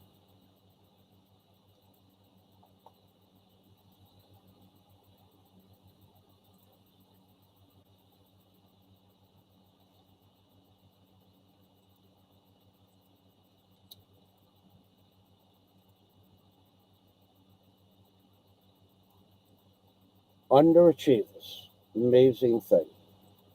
All right, I'm going to post this 3 times. Go and watch this video. See where I was working. See how I was working, and see what I was doing. Now, what I did on this job that I just posted the video,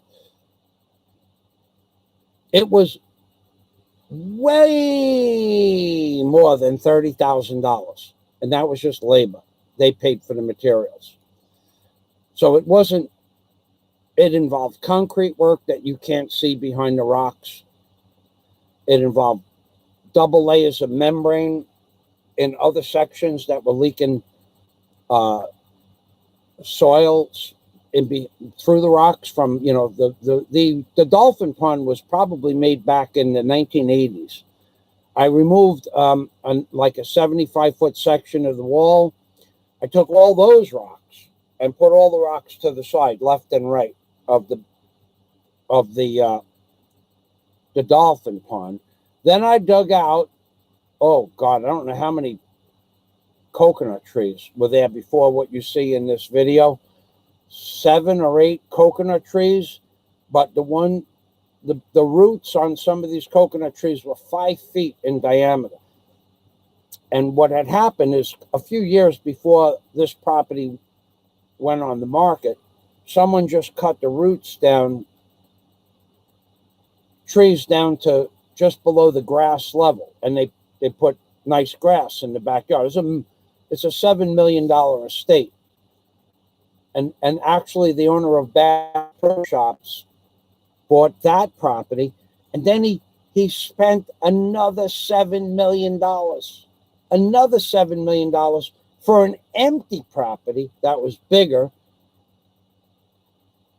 and bought it on his west side of his property, an empty property for $7 million, so no one would ever be able to build a house on that property while he owned his property. He didn't want to see his neighbors.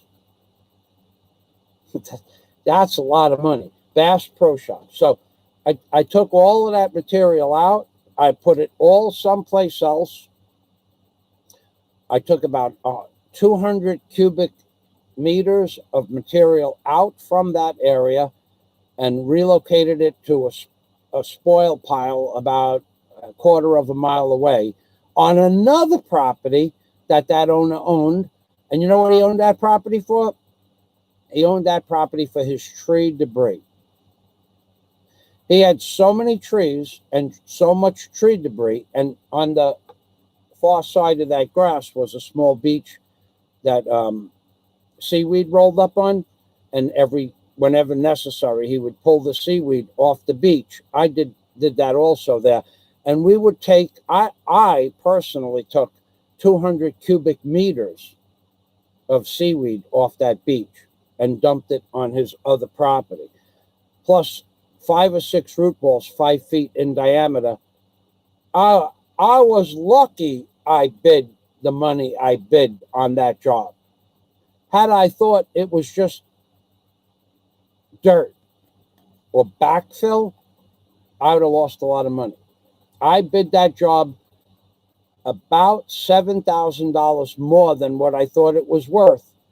Not because it was $1 million estate, but because I didn't know that area. And this is all part of being a contractor. I didn't know that area and what they used for fill. So I know that I have to dig down 8 feet by 65 feet back and remove that material by 75 feet wide. I don't know if I'm going to run into concrete pylons with 3/4-inch rebar that they used for fill back in the 60s. I don't know what I'm going to run into. So I bid the job $7,000 over what I thought it would have been worth if it was dirt. And when at the end of the day, that probably the biggest problem I had was 6-foot diameter root balls of coconut tree root balls. And what I did was I just put a chain on them, dragged them out of the hole, and put them up on the grassy knoll. And I just hit them with the bucket until I made them small enough to move with the backhoe. And then I'd stick them in the bucket of the backhoe and bring it down to my dump truck, which you don't see there. I had a dump truck, but the dump truck could not go to the pond. So the dump truck could only stay on the gravel road because it would sink down too far.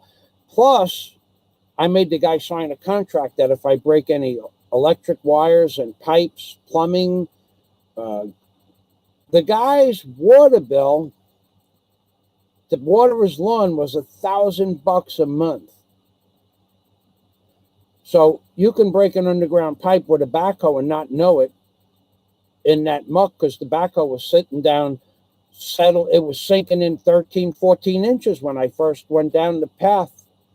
I said to the, not to the owner, to the property manager, I said, I'm not signing any contract until you sign a waiver for, I will take no responsibility whatsoever for broken pipes or electrical outlets that I rip up, either due to my negligence or due to improper codes that are on the, we had a blueprint of what was supposed to be there. It wasn't there like that, and he said, okay.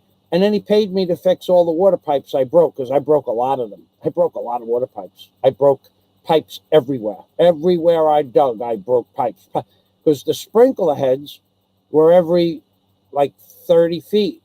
And they all rotated around. But there were other pipes that were part of other plumbing systems for the pond and freshwater systems for the boat docks that I broke a lot of those too. When you dig in, you break pipes. And I made a small fortune on that job. And I got to actually, they gave me something. I said to the caretaker, I said, dude, are you going to use that pump that you have on the in the lot where we put the spoil material, the weeds and the dirt? Are you going to use? He goes, no. I said, can I have it? He goes, yeah, if you want it. I said, that pump is worth a lot of money. He says, how much is it worth? I said, about $4,500. He goes, I'll tell you what, I'll make you a deal. Where's my, I'll make you a deal. I don't have my let's make a deal hat. I'll make you a deal. You do this. You take those 2 trees out over there, and you take the pump with you. I said, what do you want to do with the trees? He goes, put them in the lot. I said, okay. I popped out those. Now, we're not talking about trees. We're talking about 65, 70-foot palm trees that I laid them down in a field of tall grass, and I dropped them right, so there was no damage. But when you drop a 65 or 70-foot palm tree,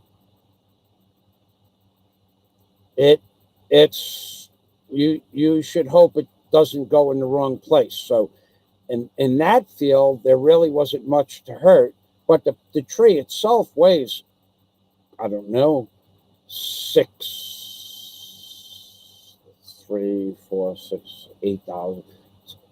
4 tons, 8,000 pounds, 9,000 pounds. So then I had to cut it up, and I had to knock the root ball down, and actually worked out good because the root balls have very fertile soil in it. So I gave them a spoil pile on that property that I left on that property of fertile soil, and we filled it in with garbage that we dug out from around the perimeter of the pond. I took that $4,500 pump and I sold it for $1,000 the next day to a guy that rebuilds pumps in Miami. I just threw it in the truck. I knew where to go. I bring it to the guy. I says, I got this pump. The pump was nothing wrong with the pump. He put a Stilson wrench on it and turned it. He goes, how much do you want for it? It's $1,000. He just says, okay. It wasn't even questioned because the pump was worth, it was almost brand new. It was worth $4,500. It was the electric motor was 440 volts. It was about 16 inches in diameter and about 20 inches long. And then it had a Rupp Gorman high volume, high pressure 3-inch intake and then they reduced it down to 1.5 inch outtake. I guess that pump was to spray water, because otherwise they would have just left it high pressure, high volume, 3 inch in, 3 inch out as water circulation. So you people out there, you don't know what I'm talking about. I know I lost you. And then you hear some schmuck, he just babbles the same shit. It's not the same shit every day. It's the same level of shit every day that you're too effing stupid to comprehend. That's what it is. It's not the same shit every day. It's a different shit on a different level, higher than your comprehension level. Because you have, if you say I have my shirt on backwards, you're a lowbrow, low IQ person. If that was whoever that was, and then you, I have the right to, you have the right. So I give him a thumbs up and I give him a heart. Guy didn't say anything wrong. I had my shirt on backwards. Maybe he doesn't know me.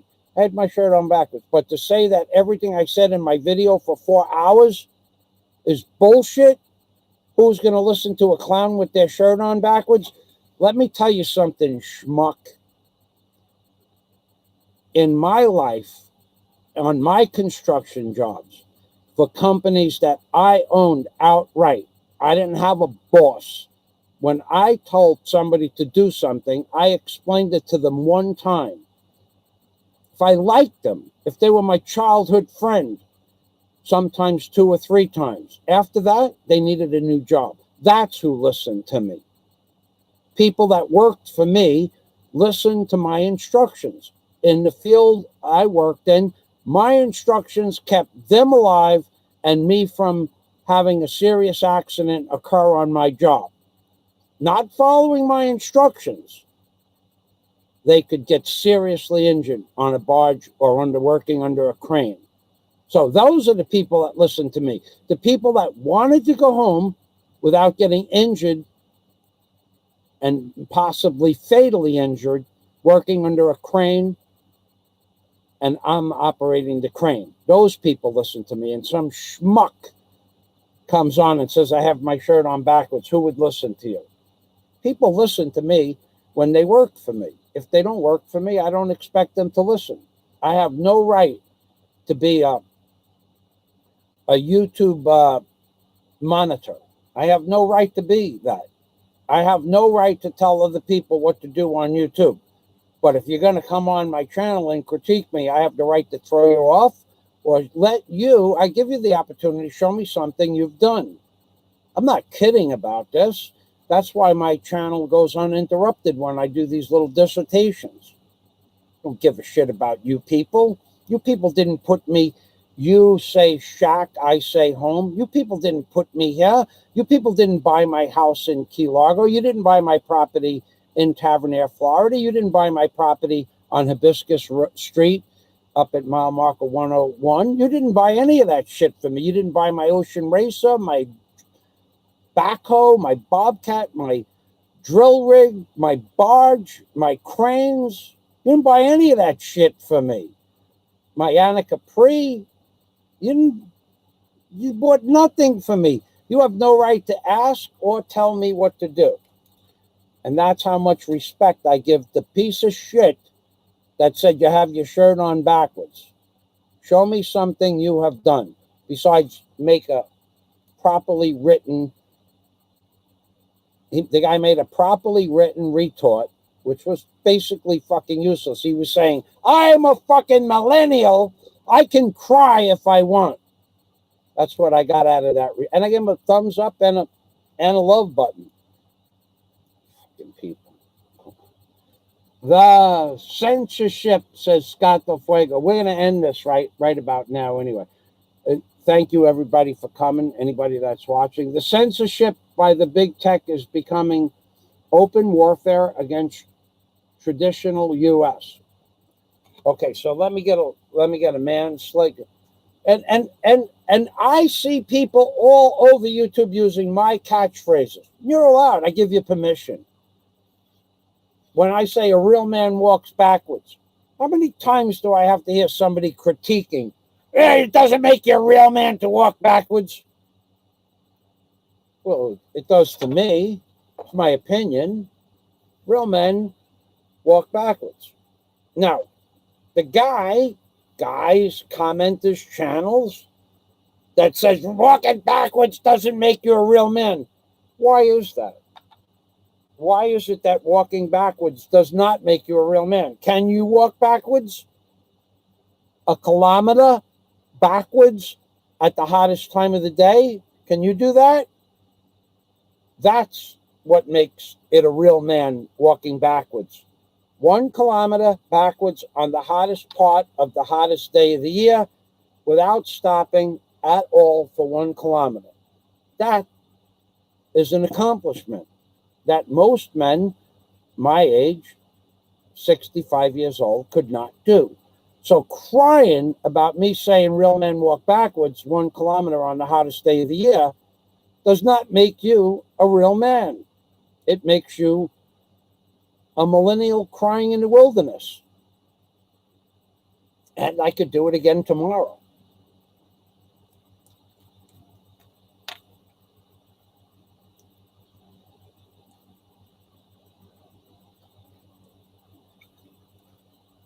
Four gulps, 7 bubbles. That's how a real man drinks his water. Now, I used to do liters, and I don't do liters anymore because I felt it to be unnecessary. But if you want to make a 1 liter challenge, I will do that too. Scott says, Michael proved, so Scott said Michael proved he had a Cobra, $1 million house, heavy equipment, and barge. He had video swimming across pristine deep water canal. You people need to accept his unique life. Thank you, Scott.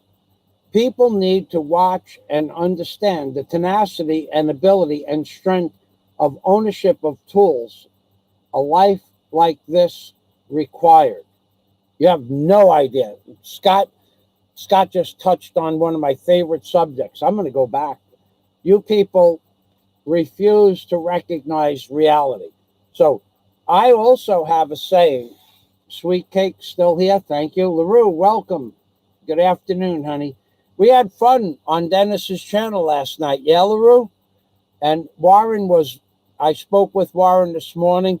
He was very happy to be able to say hello to you. And he actually said to me, he goes, that Dennis Adam, he's a really nice man.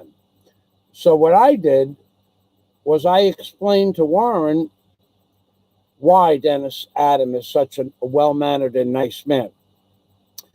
And why Dennis Adam is a real man, because he actually owns tools. So it kind of loops into the tool thing. Dennis Adam is one of the nicest people you'll ever meet. So far I haven't met him, but that's going to change one day when he comes and lives to the Philippines. But why is Dennis Adam such a pleasant, well-rounded, well-mannered man? He comes from what is called Pennsylvania Dutch Amish country. Now, Dennis Adam, if you were going to say Dennis Adam, oh, he's such a nice person. Well, Dennis Adam might not be as nice as you think. And let me tell you why. It depends on your point of view. For me and for all our friends, LaRue, Princess, Scott, Andrew, all of us who have chatted on Skype, and all of the people that became friends and talk whenever they normally talk, which I have no control or understanding of. Dennis Adams is from an Amish, basically Pennsylvania Dutch Amish country, where he was brought up. I think it's called the Mennonite like philosophy of life. Now, I went to Pennsylvania Dutch as a child country, and my uncle, who was one of my favorite uncles, if not my favorite uncle, he lived in Allentown, just outside of Allentown, Pennsylvania, but he lived in Amish country, and he lived on a farm, part of a big farm. But I understood the Pennsylvania Dutch. They're very simple people. Some of them use, to this date, a cell phone for messaging, but won't talk on a cell phone. Many of them don't have televisions. Some still don't even have electric. They make their own milk and butter. They do not go to doctors. They're not going to take the vaccination. I think they're opted out of that. And many of them don't drive cars. They still drive a horse and buggy. A belief that they have also is not to own a car or a truck or anything like that. And typically, they wish for their children, up until the time of the article that I read, is that their children don't go much higher than an 8th grade education, and there is absolutely no social media involved in their children. No television, no games, no cell phones, no tablets, none of that stuff. And that's how they maintain their tradition. So Dennis Adams, probably to his Amish Dutch country background, is probably an effing rebel. And I mean, and I'm talking about, like a Hell's Angel type of rebel, according to his background. So when I explained that to Warren, I gave him the links, because Warren lives in Australia. What does he know about the Pennsylvania Dutch country? But when I last visited my aunt and uncle in Allentown, there were still places that you'd be driving down the road and see a horse and buggy. Even now, the last time I saw them was before 2009. Well, my uncle died in 2007. The last time I saw my aunt was before 2009. Right around, I would say 2006. I went to visit them for a few days. But there were still horses and buggies in 2006. Dennis would be able to tell you if they're still running around in horse and buggies. Now some of them have cars, but Dennis was brought up in a whole different world. Dennis was brought up in a culture of like 1800s technology, and he's an effing rebel compared to his culture. Thank you, LaRue. And what I'm going to do is I'm going to say thank you to everybody that's stopping by, and to the guy out there that called me a clown because I have my T-shirt on backwards. You have been schooled. If you don't understand everything that I just said, if you're watching again and you're going to make fun of me again, you will not have the opportunity to make anything other than an apology, which is why I didn't block you. I had put you in the notes to talk about you today.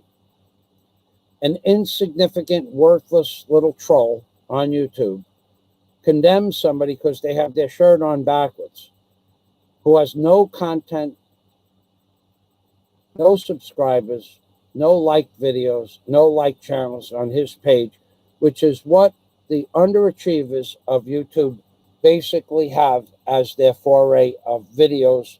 Nothing worthwhile watching other than a quick laugh, nothing entertaining, nothing intelligent, nothing giving information, just bullshit. And with that, remember, we have our Christmas specials coming up. The scamming never stops. I am like the Energizer Scamdel. Every day, I'm going to come up with a new scam until something hits. You can choose to send money, not send money. You can choose to come on and leave an intelligent comment that I'll review, or not leave an intelligent comment and I will block you. But every day, especially 12 days before Christmas, we're going to run a new scam. So get used to it. Get used to it. If you don't like it, stop bitching like a little girl, a millennial. Stop. You're not going to change what I do on YouTube. It's not going to happen. I do what I want to do on YouTube because I can. And Obama is a very famous doll, and we intend on making Digger 2 famous. I'm going to try to set up a camera and dig a hole for Digger and put Digger in a hole and show you the physics of actual excavation using a spoon, digger's little spoon, how to do excavation on the top of the bottom of the flat earth. And then I'm going to try to simulate the bottom of the top of the bottom of the flat earth, which is going to be a lot more difficult. I don't know that I'm going to be able to do it, but I have an idea. And every time I have an idea, Warren, if you're listening, hold on to your wallet, mofo. I have an idea. And Jack, I don't have to tell him. Jack said, oh no, Fazio has an idea. Let me bury my wallet. Jack Thompson. So with Mr. Obama and Digger 2 and myself, Rabbi Jew Barker in the Philippines, we're going to say goodbye. Oh, look at my shoes. Oh. So let me just show you one more time Digger's anti-gravity boots. Watch the way they glow in the dark. This is what gives them their anti-gravity capacity. And remember, Digger talks. Hey, I'm going to the bottom of the top of the flat earth. Digger, Obama. And Obama, what we're going to do with Mr. Obama is he doesn't have any voice playing electrical hardware in him anymore. That shit went out the window the first time I took him scuba diving. So what we're going to do tomorrow or the next day, tomorrow's a big day. I don't know that I'll be able to do a live stream tomorrow.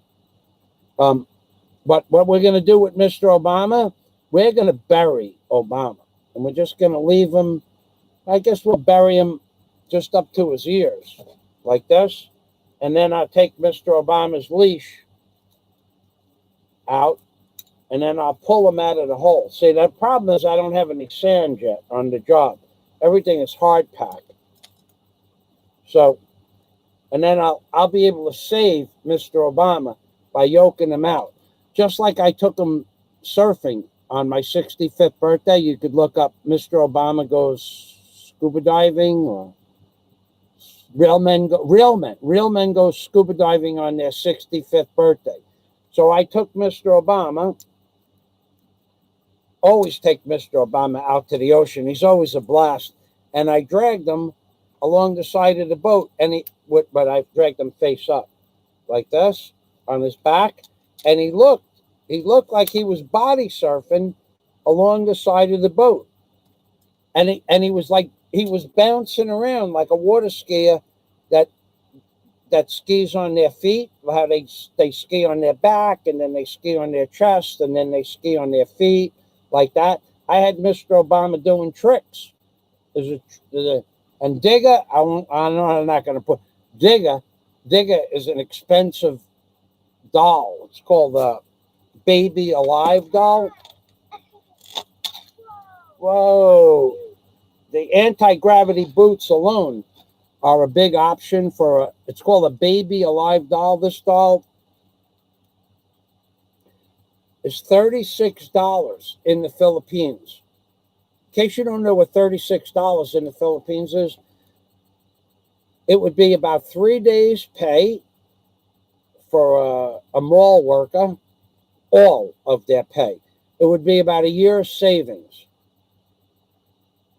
It would be 4 days' pay for a construction worker or a few months' savings. They got some pair putting a $36 doll in a mall, but that's what they wanted. Before I got out of the mall, the security guard, because I had the doll in a box and I only had a rope around it. And the sales girl said, better if we put it in a bag. I said, no, I don't want a bag. Just put the string around it. I put that and a pair of size 13 sneakers I managed to find that day, the two boxes together. But I put Baby Alive on top. Before I got out of that mall, the security guard asked me if she could have the Baby Alive doll. I just bought it. It's like she asked me if I would give it to her. And that's normal in the Philippines. I should go over that topic now because it's Christmas now. You got to be careful walking around here. Not because of theft or anything like that. But I'll do that in a minute. So she asked me for the doll. The security guard that I got a date with one of my subscribers didn't work out, and they never met. It was just online. That security guard, a woman, asked me for the doll for her children. A place that I put the doll in for the package store that you put the packages in when you go grocery shopping, not the package people. They would not do that. But somebody, when I took the package out, they saw the baby alive doll and said, "Can I have that?" And I said, "No." So 3 people asked me for this doll. It was brand new because they wanted one, and it was probably, something they always wanted that they could never have. I mean, you could ask. I wasn't nasty to them. I understood. But baby alive is never going to go scuba diving. If you ever see me take baby alive scuba diving, you know that I messed up and left him out in the rain because he likes to dig. And sometimes he goes out there to dig in the yard and I'm not around and he digs and I can't find him and I leave him out there for the night. And the next day, if I'm lucky, it didn't rain. But I know that one day I'm going to leave him out in the yard digging and I'm going to forget him and he's going to get electrocuted and his voice box is going to get all screwed up. So and now that we're on this subject, might as well do one more topic. What it's like living in the Philippines. So this morning,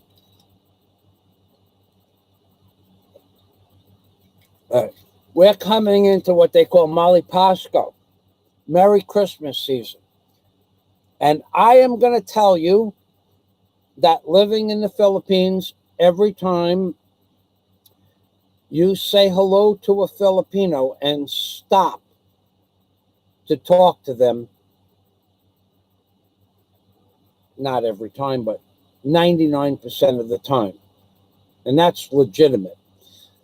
99% of all the people, especially on my block, because they know how much I used to give. I'm not going to do it again probably this year, but 99% of the people will say, well, by the way, then they do it. They don't care. What are you giving me for Christmas? Where's my Christmas present? What about my pasalubong? Where is my pasalubong? Palihog, Mali Pasco, Michael Fazio. Give Christmas, give rum, give rice. Palihog. Forget palihog. Most of the times they don't say please. Give rice, give rum, give kaon. So this morning, and we laughed about this. Well, I laughed about it, and then they laughed about it, because I tell them, you can ask, but I'm not, these are men. Some of them have jobs and some of them don't, but they're all grown men. And they've all watched me bust my ass doing certain things on my property. Never once has any of them ever offered any assistance. And I don't care. I don't want them on my property anyway, working or otherwise. So I went next door to give. I told you there's going to be a party this week. And I went next door to give the sauce to the person who's going to have the party. And then she can make rice with the sauce. Or she if she wants, she can buy spaghetti. But I want to give her 10 bags of sauce, plus the 2 shirts for the party boy.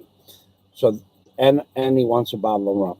So, and while I was in front of the house, the man that was going to have the party, it's not yet time for the party, but my friend said thank you for the sauce, and she probably won't use most of it for the parties, but she'll put it in her stores. I don't care what she does with it. But the guys that were in front of the house, where is my pasalubong? Where's my Christmas gift? And I am serious, they want a Christmas gift. So I said, why would I give you a Christmas gift? We're friends. I said, did you ever help me work do you help me pull the weeds out from in front of my house? Do you help me do my work? Did you help me build my house? No. Why would I give to you? Oh, you are rich. At which point, they all say it somewhere in the conversation. You are rich. At which point I say, you want to know something? Let me point. Did that guy who owns that building, did he give you pasalubong? Ever? No. The guy who owned that building over there, does he give you pasalubong? No. They're rich. Did the woman over there who owns that building, does she give you pasalubong? No. Why me? Well, you're my friend. I said, but you never helped me. You never helped me ever. You've walked by me busting my ass and never offered to help me. You just walk by and say, hi, how you doing? All the shit that I've given you over the years, rum, cigarettes, candy, all that shit, shoes, flip-flops for the kid, it all goes out the window. They still want more, and they are willing to help you. Zero. When I made the offer, I said, I'll tell you what, you come back to the house and you pull the weeds out from in front of the house and next door for free, libre. No, you pay. You give money. You give. No, I'm not going to pay you to take the weeds from front of my house when you have already gotten so much stuff from me. They just forget it. It goes right out the window. Now, this was two men that I have been very generous to for them and their children over the years. And their children, they see me outside the house. They'll be walking down the block away from me, and they'll turn around and see me, and they go, and the kids come running over, give me candy, give me candy. So I make them say, palihog candy, salamat candy. But they will, if they see me, they will send their children over to get candy from me. While the children are receiving candy, they will walk up behind the children and say, give candy. I'll give them candy too. Sometimes I say only for the children. This is the season. You may have heard this from other vloggers. It is so true. You can't go anywhere without somebody asking you for free stuff. And so when that was that direction, what about this direction? So I have some plastic water bottles that I give the lady. And what are you going to use these bottles for? Water, store water, rainwater. I've given this woman, I don't know how many bottles, 20? I said, where are the bottles? Because she lives next door. Oh, they're in the house. I said, so you keep rainwater bottles in the house? Yeah. I said, let me see them. Well, you can't see them now. So I don't care what she takes the bottles and she sells them for plastic. But she keeps coming over and saying, Michael, give bottles, give bottles. I'll give her all the plastic I have. I'm not going to use it for anything. In fact, I even broke up some old boxes and gave it to her. Because now, what are you going to do? Put water in broken boxes, plastic boxes? But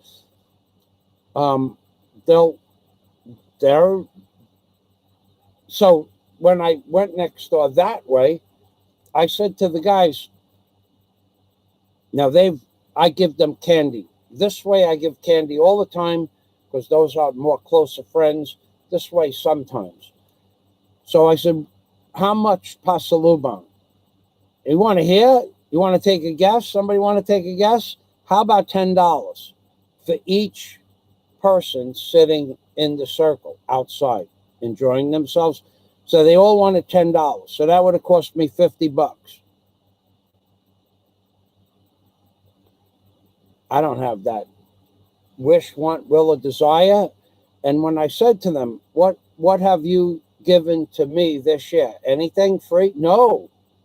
You are rich, which at that point ends the conversation. I say, have a nice day. And I laugh. I say, you can try. Yeah, we try. Okay. Could you imagine giving $10 to every single person Now, if you did that and you said this is just you only today, there would be an endless amount of people asking you for $10 every single day for the rest of your life. So you got to be careful. It's the Christmas season, and I give what I want to whom I want, but they will take, I say it all the time, the Filipino culture, it doesn't matter what you have in your hand when you offer it to them, they grab it right away and run away with it. Because they don't really have anything, and it's understandable. But if you were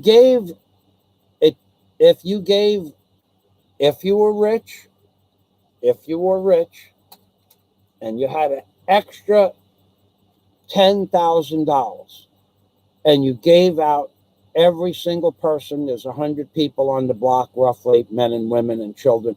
If you, a little bit more, about 100 men and women. If you gave each one $100, every one of them, and next week you needed $10 back, you would not get it. Maybe 2 or 3 people would give you your $10 back. They would spend it. They would share the wealth. You give them a load.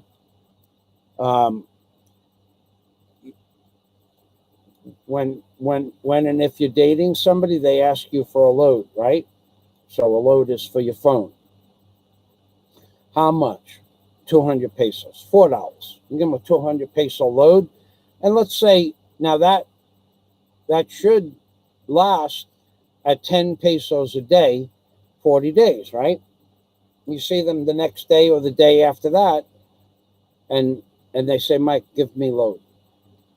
Give me load. Well, what happened to the load? They give the load away or sell it. I don't know. They probably sell it, but I don't care. But they'll give the load to their family as a gift, pasalubong. So Filipinos don't know how to save money for the most part. And the ones that do know how to save money. Typically, they're a different level of education than the people that are in my fishing. Well, I live in a fishing village. Let's be honest about the whole thing. Everybody on my block 6.5 years ago was a fisherman. Everybody, bar none, everyone. That was their job. So no real job skills till the hotels were built. Then they're all working on boats, and now they're all back to fishing. So anyway, we're going to say goodbye. Thanks for watching. I'm being Permy. Let me see if any new comments there. LaRue, thank you. Scott, Dennis, Princess Anne, thank you. And remember, as soon as I get it set up properly outside, I'll be teaching the difference between the top of the bottom of the flat earth and the bottom of the top of the flat earth. And there is a difference. And Mr. Obama, during the 12 days of Christmas, I want to try to do something special to Mr. Obama for each of the 12 days of Christmas. And that's that's the end of my comedy act for the day, ladies and gentlemen. Scott, thanks very much for attending. Scott's probably sleeping now. I'm being Permy, which means, of course, take care always in Visaya. From Michael Fazio, Mr. Obama, and Baby Alive, otherwise known as Digger 2 Dolls, baby. And real men, remember this. Remember this if you see me in the mall. Remember this if you see me walking down the block. Remember to say, real men don't play with effing dolls. Remember to say that. Say it loud, say it proud. Say it loud and say it proud. And I would wager big money, I'll never hear those words out in the open, in a public venue, in a mall, in a supermarket. But if you dare to do so, say it loud and say it proud. That's my message to you worthless, no ambition, underachieving trolls. Where is the end stream? Okay, bye-bye for now. I'm being Permy from Michael Fazio in the Philippines, baby.